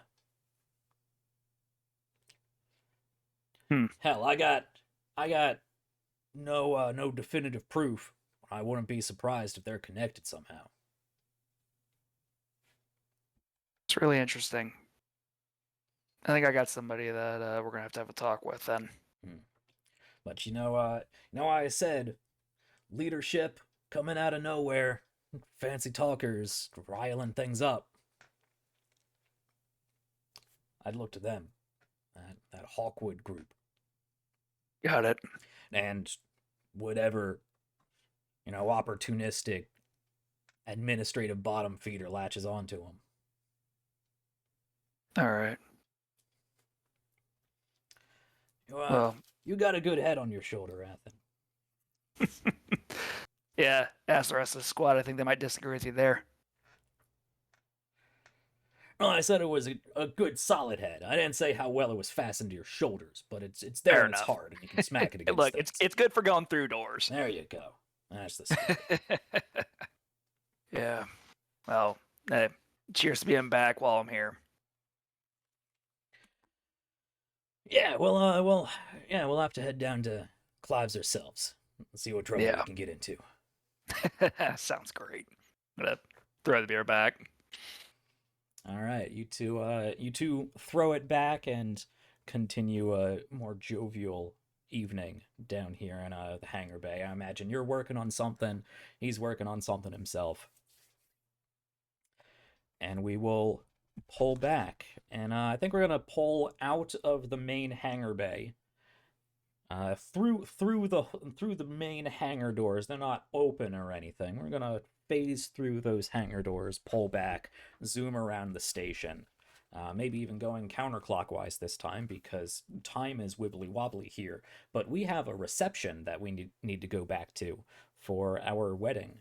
So let me throw it over to Q again for our final wrap-up scene. Where would you like to have a party? I mean, I feel like it's got to be Frank's, right? It's Frank's, not Clive's. Right. Where was I getting Clive's? Clive's is it's the sneaky bar. It's the sneaky bar. That's the sneaky. Yeah. The nerd. It's the nerd bar. Right. Yeah. When I was talking to Ethan, I meant Frank's. That's it. Yeah. I meant Frank's. Gotcha. Cool Hey, I'll beans. go. That's I'll kind go of what to I I like playing figured. games. Yeah, Clive's is cool too. Yeah. That's fine. Frank's. Yeah, I just imagine Frank's probably has like a dance floor somewhere. Typically probably packed, but it's my wedding day, so they better get out of the way. Yeah. Yeah. Gotcha. So we're at Frank's. We're just enjoying the night. Logan has Morgan on the dance floor. There's a slow dance because of course there is. Mm-hmm. All right.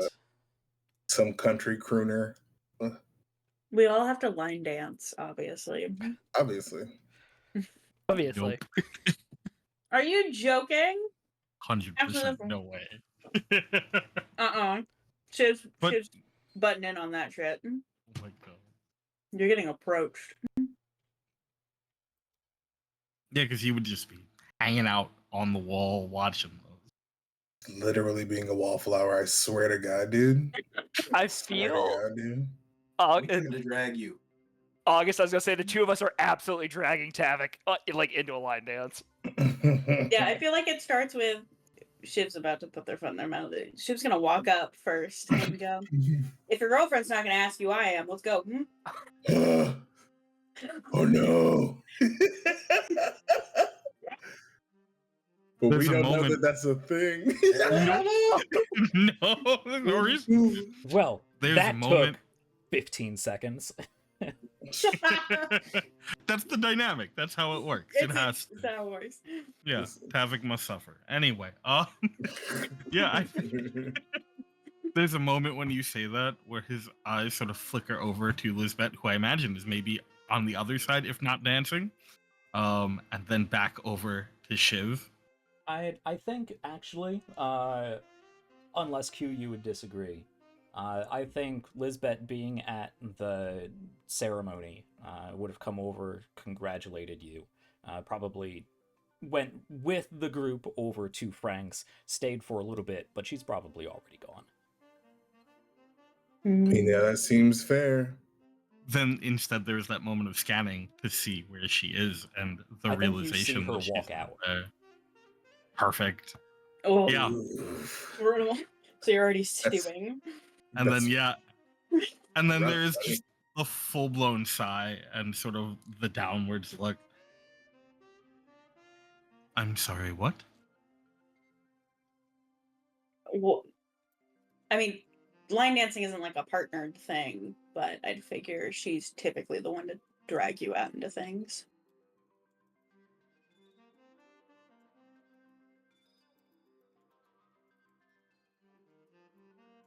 I suppose it's lucky for me then that that is not the case here.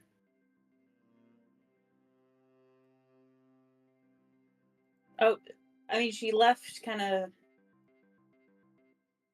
Oh shit! Ah. That's like -6 steps, isn't it? I don't think it is. No?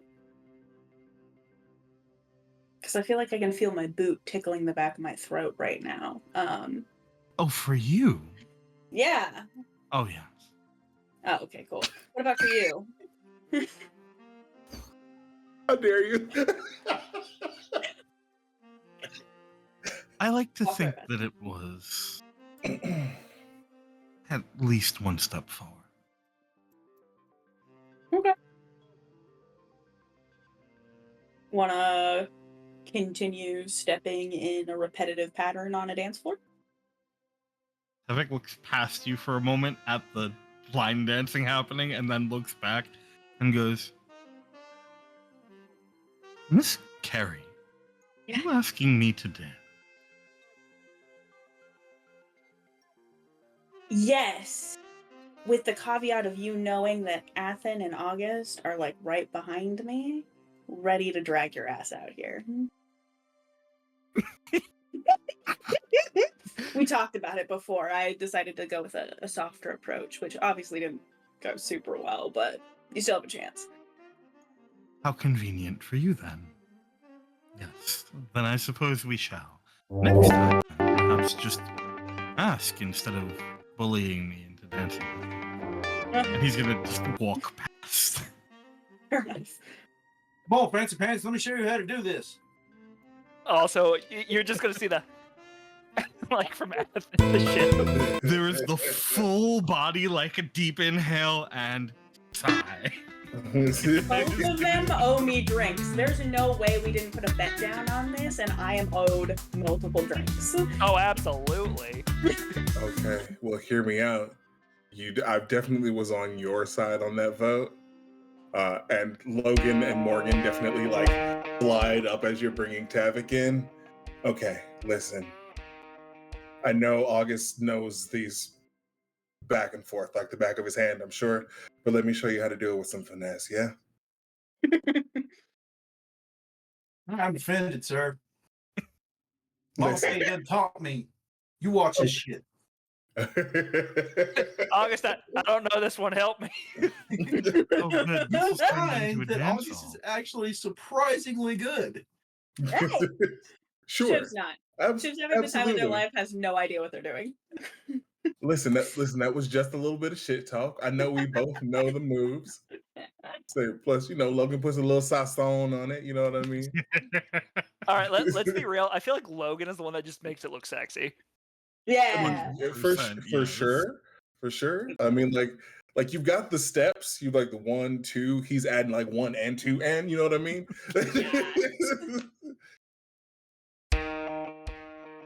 Incredible. And Tavik is clearly not practiced at this whatsoever, but is reluctantly following the steps and is, to his credit, Mhm. just naturally very graceful.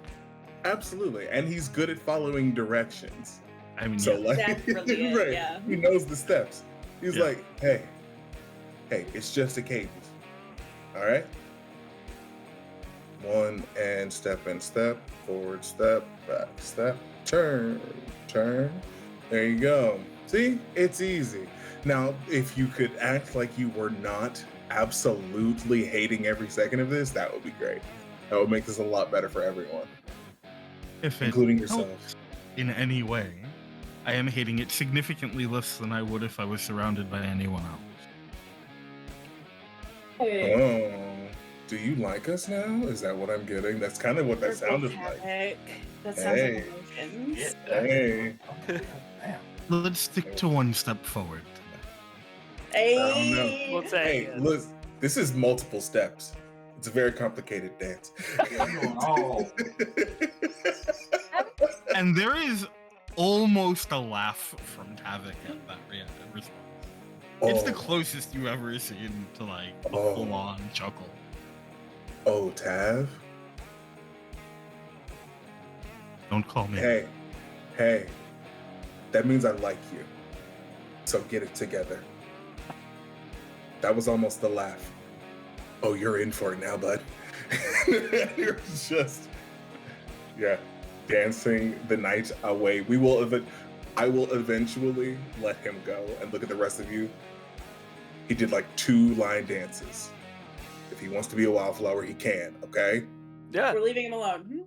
There's a Okay. moment during that second one before he walks away where he looks over again at Shiv and goes, "You did this." Oh, Shiv inordinately pleased with herself. Like, oh, she's gonna brag about this forever. Are you kidding? Holy shit, it worked. Fucked up and it worked. All right. At some point, Shiv is absolutely going to be pulled into a straight up 2-step and thrown around the dance floor. Hell yeah. Scream laughing. This is insane. And even when Tavik gets back to the wall, there is a reluctant, I don't think he even notices that he's got a little bit of a smile coming up. He's watching. Cute.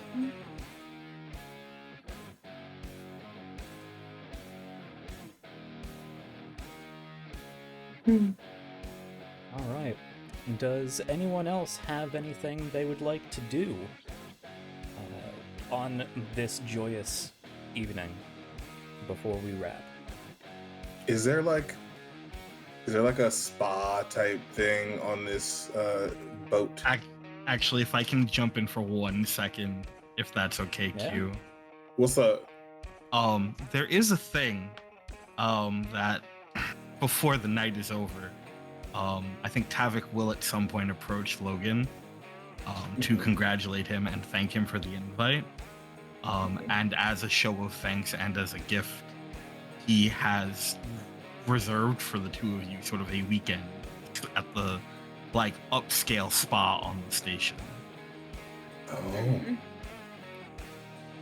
Oh, nice. Since the closest planet is at least 2 years of travel away, Right, and we figured it would can't make like that. it would make for a nice honeymoon. Thanks, Tavik. I appreciate it. I hope it is as good as they say it is. And I, again, appreciate the invite. Of course. I think our trauma bonding has meant that you're a friend now. That is a experience or statement, rather. I am not particularly used to hearing in earnest. The friend or the Right. trauma bonding? Oh, the friendship. I believe I have spent plenty of time with many, many soldiers, and there has been plenty of trauma bonding, I'm sure. Yeah, well, I think this one is real. I've actually seen you.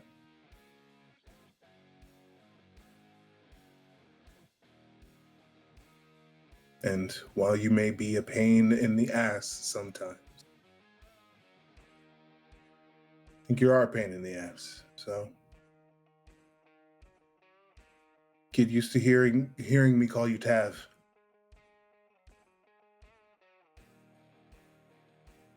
While I will likely not acknowledge it beyond tonight, the same rings true in the opposite direction.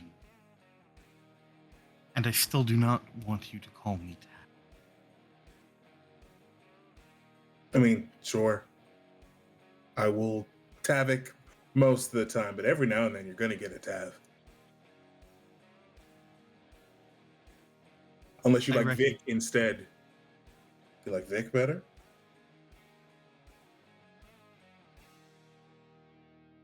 Think about it. He thinks you do. Anyway, I'm going to go take my husband home. Yes. Enjoy. I will. Tell the others not tonight, not during honeymoon, but like next couple of days, we're going to be hosting at my place. I will pass along the message. Fantastic. I'm also going to send it in the group chat, but word of mouth always feels better. Anyway, I'm out. And he's going to head on out. All right. Also, just really quick, like as things are starting to wind down, I'm gonna like get the rest of the squad together. Like just I'll have August and shit with me. All right, so who's next? Are you guys in relationships? Hell no. Exactly. Unless, Athen, you have something to say? I mean, I got one or two I'm looking at. Athen? So Spill beans. Well, damn. You hot, ain't spilled nothing. Look, things are casual right now. Tavik sort of walks by, missing all of this conversation, and just goes, Logan said in the next few days, they will host, and not to bother him until then. And then is going to continue walking towards the exit. I think Tavik is out of social battery here. okay. I will tone down Hotjaw then. I think we No, see. please don't. No. Okay, Please okay. don't tone down anything. So, Let's go. yeah, you make your way towards the exit, and out of this crowd of people, you see Mac McRow, Hotjaw, sort of push his way out of the crowd, and he just suddenly he is next to you with his arm like full over the shoulder, not like catching you or anything, but that just like probably inebriated, way too friendly bro come here where bros shoulder. Yes. All right, Tav, I heard you got some mingling to do. And tries to drag you back into the crowd. I'm just gonna yell, "Hey, hot stuff! It's Let's hot come hang jaw. out instead." I said what I said. Wait, is Hotjaw already married? Or maybe No, that, because that's the next 5 or likely. 6 times or something. He just got Okay, burned. well then, what about 6 or 7? Like, that would probably then be, like, statistically speaking, he's the next likely to get married. Right? Probably. At this So point, he's with- next likely to start his own goddamn colony. With with Athen calling Hotjaw over, there's a moment where Havoc looks back at Athen, and there is a very subtle sort of nod of thanks. And as soon as Hotjaw's attention is off of Havoc, he is gone. You slip out and move away, and he's Yeah, kind of just very casually escapes from the like friendly arm and is weaving through the crowd with a grace normally reserved for dodging Athen's punches. Incredible. all right. Wow. Yeah. No, we see Hotjaw still there with his arm like this, and just This is the outline. God, I love him. all right, Blackbeard, get over here. And the party will continue as the camera follows out the door there behind Tavik. You can hear the raucous camaraderie as we fade down the street, and we can. Yeah, I think we will sort of stretch the camera out again and see the stars sort of loop a few times. And we see sometime later, floating on a sort of zero-G bed thing. It's more of like a few different rests that have been positioned with these different like repulsor systems. We see Logan and Morgan at a zero-G spa treatment. Getting some sort of fancy high-tech spa experience. Oh yeah. And we see them down in this dome floating, and there's sort of this mist surrounding them, this therapeutic rejuvenating mist around them, soothing lights of various colors that occasionally sweep over them. And we just see the two of you sort of latched on to each other, and we will zoom in on the matching tattoos that you got back at the Angels dance. Which was what, again, if you could remind us? So it was a tattoo of the two comets. One on one shoulder, one on the other, positioned so that when you see them together, it looks like the Angels dance. And I think they are positioned at this point where you can see, as it sweeps down to view the both of them, you can see their arms very close together, like they're in separate tubs, but their shoulders are touching, and the tattoos connect. And there's probably a moment where you see the tattoos turn into the comets, like in the sky itself. Yeah, we get that transitional fade, that flashback to the Angels dance as those two comets sort of spin past each other. And before they break off, I think we fade back into the comets, tattooed on the shoulder. And I think, because it's way in the future and this is sci-fi, they even have a little bit of like little LEDs or something. They're hollow tattoos or something. What's the Shadowrun term? But you can see them. They're not animated, but they have sort of that holographic Pokemon card sort of effect. And we fade out of the flashback of the two Angels dance comets before they shoot away from each other. Instead of seeing them shoot away, we just see them glisten and stay fixed right next to each other, enjoying your honeymoon. And we will fade from there on the sappiest episode of the Starcrier Conflict. You're goddamn right. It's been a joy tonight, folks. I know we ran a little late, but I wanted to keep this contained, and there was so many wonderful, wholesome, adorable moments, despite myself being here.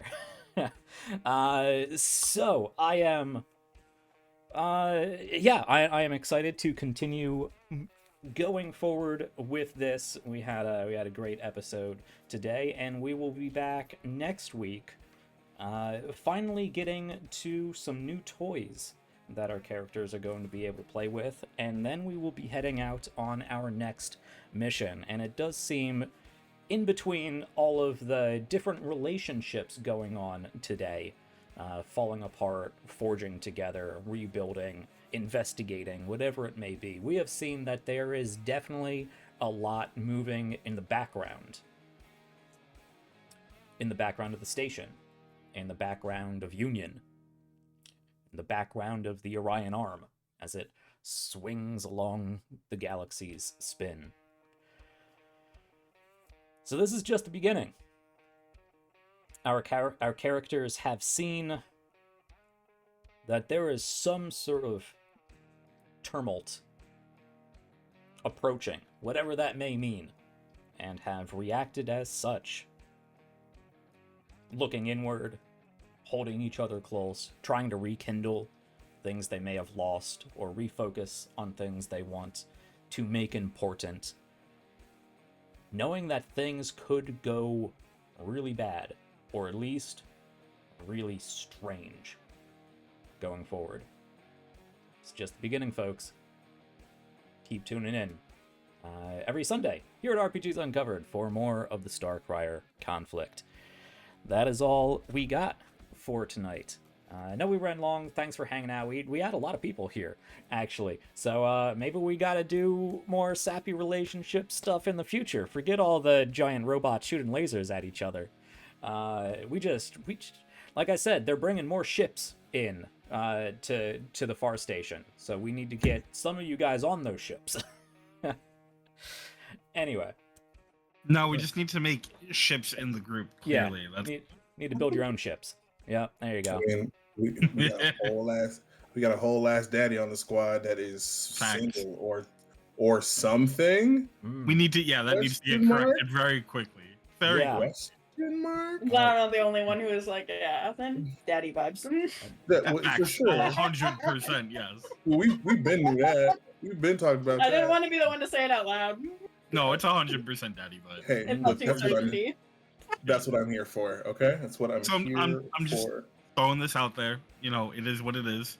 Solid Smith, just a thing. Came to my head. Don't know. Who knows?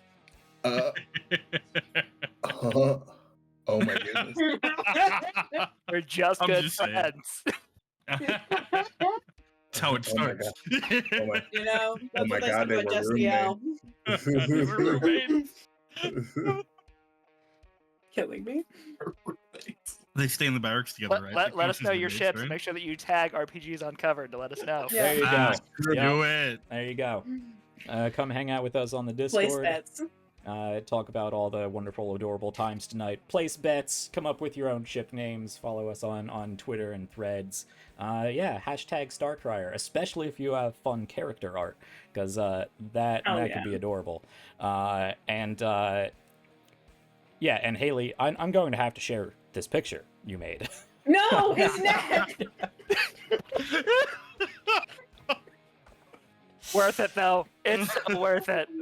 So good. It's so good. It's so good. It really Having does look good though. Stupid fucking collar makes it so hard to edit him into things because it covers half of his jaw. And Have like, its entire purpose is to make life difficult.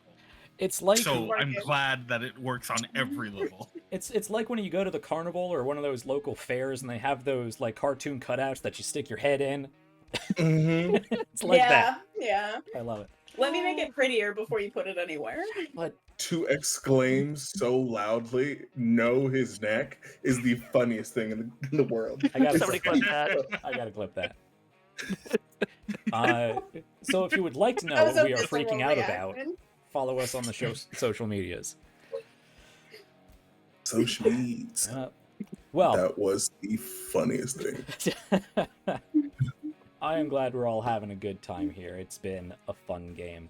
Let me throw it back to you guys so you can tell them where to find more of your awesome stuff. Hi, I'm Sean. I have been playing August Solitaire Walker, he, him all around. You can find me on social on Blue Sky as Rise, Rize, or you can find me on Instagram under Raven Black Photography. I post a bunch of things that I take pictures of, cosplay pictures, animals, landscapes, whatever happens to walk in front of me while I have a camera in my hand.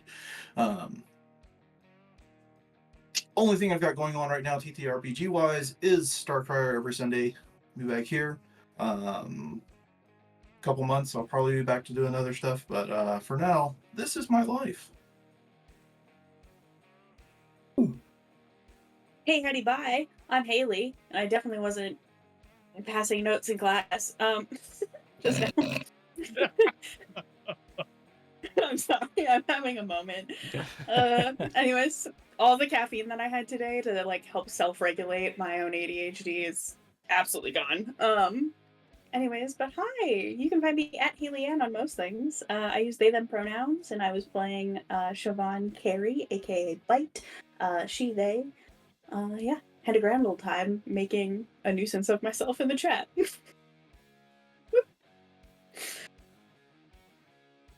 Where can we find you? Oh shit! At Helianne, at Helianne on most things. Thank you, Q, for saving me. And yeah, Q and I are actually doing a thing called Misconnections. It's being released in August. We're very excited. It's using the Son of Oak, City of Mist system, and it is super cool. We're very excited, very proud. Definitely check me and Q out in the coming weeks, so that way we can keep you informed on when that's all releasing. Which we go to me now. Hello. Hey. Hi, I'm Q, he, him. Tonight I played Mr. Logan Uhura, now married to Morgan Uhura. You know he's taking my last name. What's good? Of course.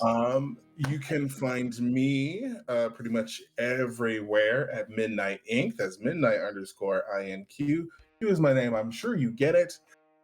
Save a horse, ride a cowboy. I keep making cowboys. Speaking of which, tomorrow on the Folk and Myth channel, I will be playing in a cyberpunk Thirsty Sword Lesbians game where I am playing one such of my cowboys. He's a nomad, and he's going to have his trusty steed and his very favorite sword. And by sword, I mean gun. And then the Tuesday after that will be over at Entropy, not Entropy, nope, that's the other Tuesday. We'll be at Live from the Apocalypse, where I am playing Nephilim Tenebris, where I'm playing my other cowboy. It's 3 cowboy days in a row. It's pretty exciting. And then other than that, I am working with Mr. Rick Lionheart over at the Live from the Tales from Table Studios. Oh my God. We got a lot of channels. You especially. That's okay. We go live I sometimes. sure That do. counts. It's true. Yeah, Tales from Table Studios. We have so many things in the works. It's too much, and a lot of them we can't talk about yet. So just keep an eye out. Other than that, you can find me where I next am to know what I'm doing next. Okay, bye. Okay, I guess that's going to kick it over to me. Hi, I'm Andrew. I use he, him pronouns. I've been playing Intermission, call sign Blacksmith, also uses he, him pronouns. I am that gamer Ajax on all the socials. I promise I'm working on videos right now on my YouTube channel where I try to teach you to be the best tabletop enthusiast that you can be, but my editing software has decided that it does not want to work with me and crashing so many times. So that's been mildly infuriating. But over there I have tips and tricks, guides, ways to introduce you to a wide variety of tabletop role-playing games, because there are so many good ones out there and I want to try all of them. This is the only stream I'm on though, so, well, for now at least. So, bye. Hey y'all, it's Drake Lionheart. Most people call me Lion. I use they, he pronouns, and I am the producer, and I also am not here, but it's fine. I'm here. I am the person behind the people at Tales from the Table Studios. It's fine, words don't matter. Where we just wrapped up a 3-part miniseries, Cognizance and Nibiru Story. It was a wonderful series. You'll be able to find all those episodes in the next 2 weeks over on our YouTube, which is also Tales from the Table Studios. You can find me everywhere at the LionKnight42 on all socials. I'm on Threads now. Come check that out. And at TFTT Studios, pretty much everywhere except on Twitch, where we're Tales from the Table Studios, because character limits are a thing, and we decided to have a long name because we wanted to do that. Yeah, so awesome. Also, I just completed another rotation around our wonderful sun, so that's great, and I'm still here. And as soon as things start to chill out a little bit, I will have some amazing new content for you. I'm working on a couple video essays for a personal side project. We'll see how those go. I'm not promising anything yet, but I'm putting it out there so I can hold myself accountable for it. Like Q said, we have a bunch of studio projects we're not allowed to talk about yet, which is great. And I say that, and I'm the one who decides we're not allowed to talk about it, so that's on me, but it's still what's happening.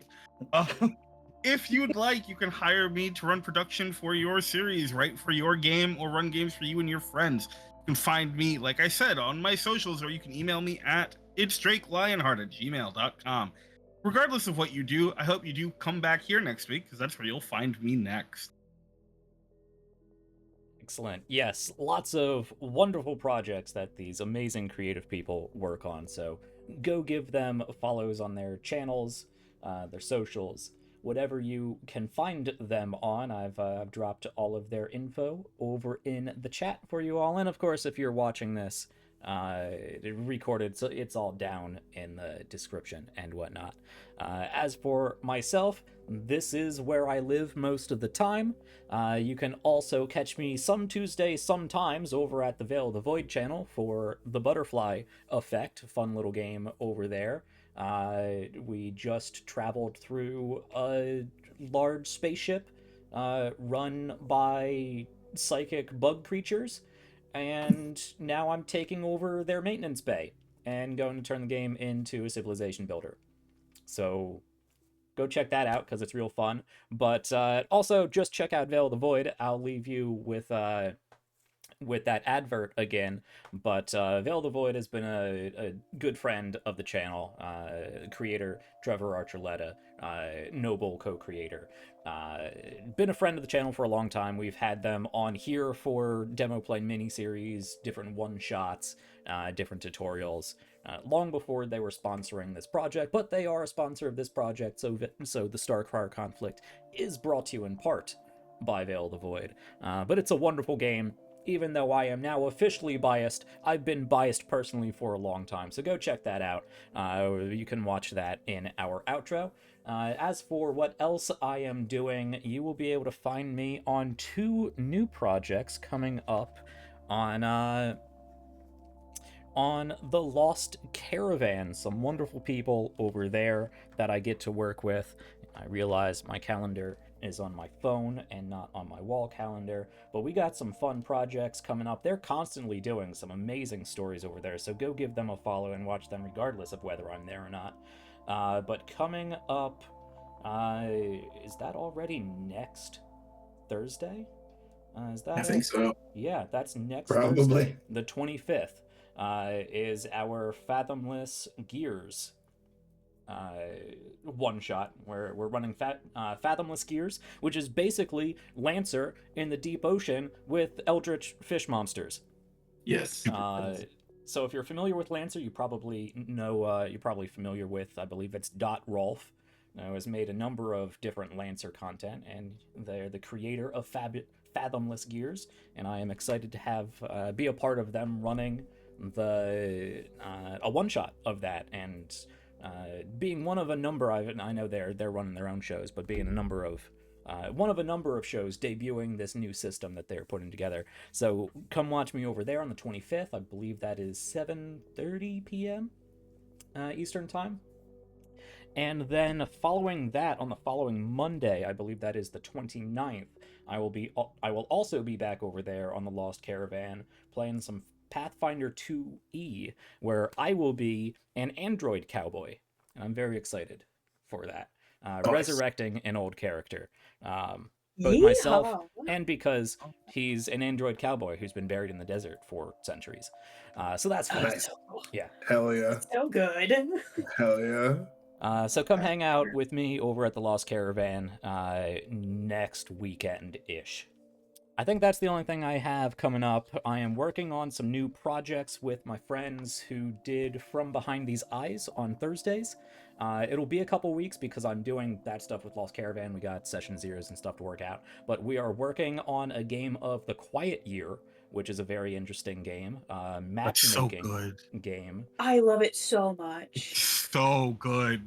And it may or may not be helping me make a map for this show. Ooh. So, if you'll want a little behind-the-scenes content and a sneak peek at a potential planet in the future, stay tuned for that. So, more details to come. And after that, we're looking at a lot of cool stuff, like Old Gods of Appalachia, which seems really cool. Oh, such a fun game. Mm-hmm. Some Substratum Protocol. I got a lot of projects. We got a lot of projects. Myself and the other amazing creatives over there who did From Behind These Eyes. So anyway, go check out the YouTube if you're not here already in the future. We got a lot of great stuff over there. Previous RPGs, Uncovered Demo Play miniseries, and tutorials, as well as all of From Behind These Eyes, our 4-person, no companions, playing it like a module playthrough of Baldur's Gate 3, and the subsequent sort of breakdown and critique in which I try to pick a fight with the entire internet. So you can go watch that. And yeah, follow us on social media. I don't say that enough. Hit all the buttons and the likes and the subscribes and the bells and the whistles and anything you can afford, especially the ones that are free, because that tells our AI overlords that you like us, and it makes me happy. So do that if you like us and are so inclined. You can also head over to our Ko-Fi, because we got some fun stuff over there. I finally, thanks to these wonderful people, got all the playlists in one place, so I may be putting them up there so you can get a little peek into the musical minds of these characters. And I got some fun stuff I'm putting together for the Ko-Fi. So I know we ran late. Thank you guys for watching. I hope you enjoyed the episode. We will be back next week for a test run of some new toys here on the Starcrier Conflict. So with that, after a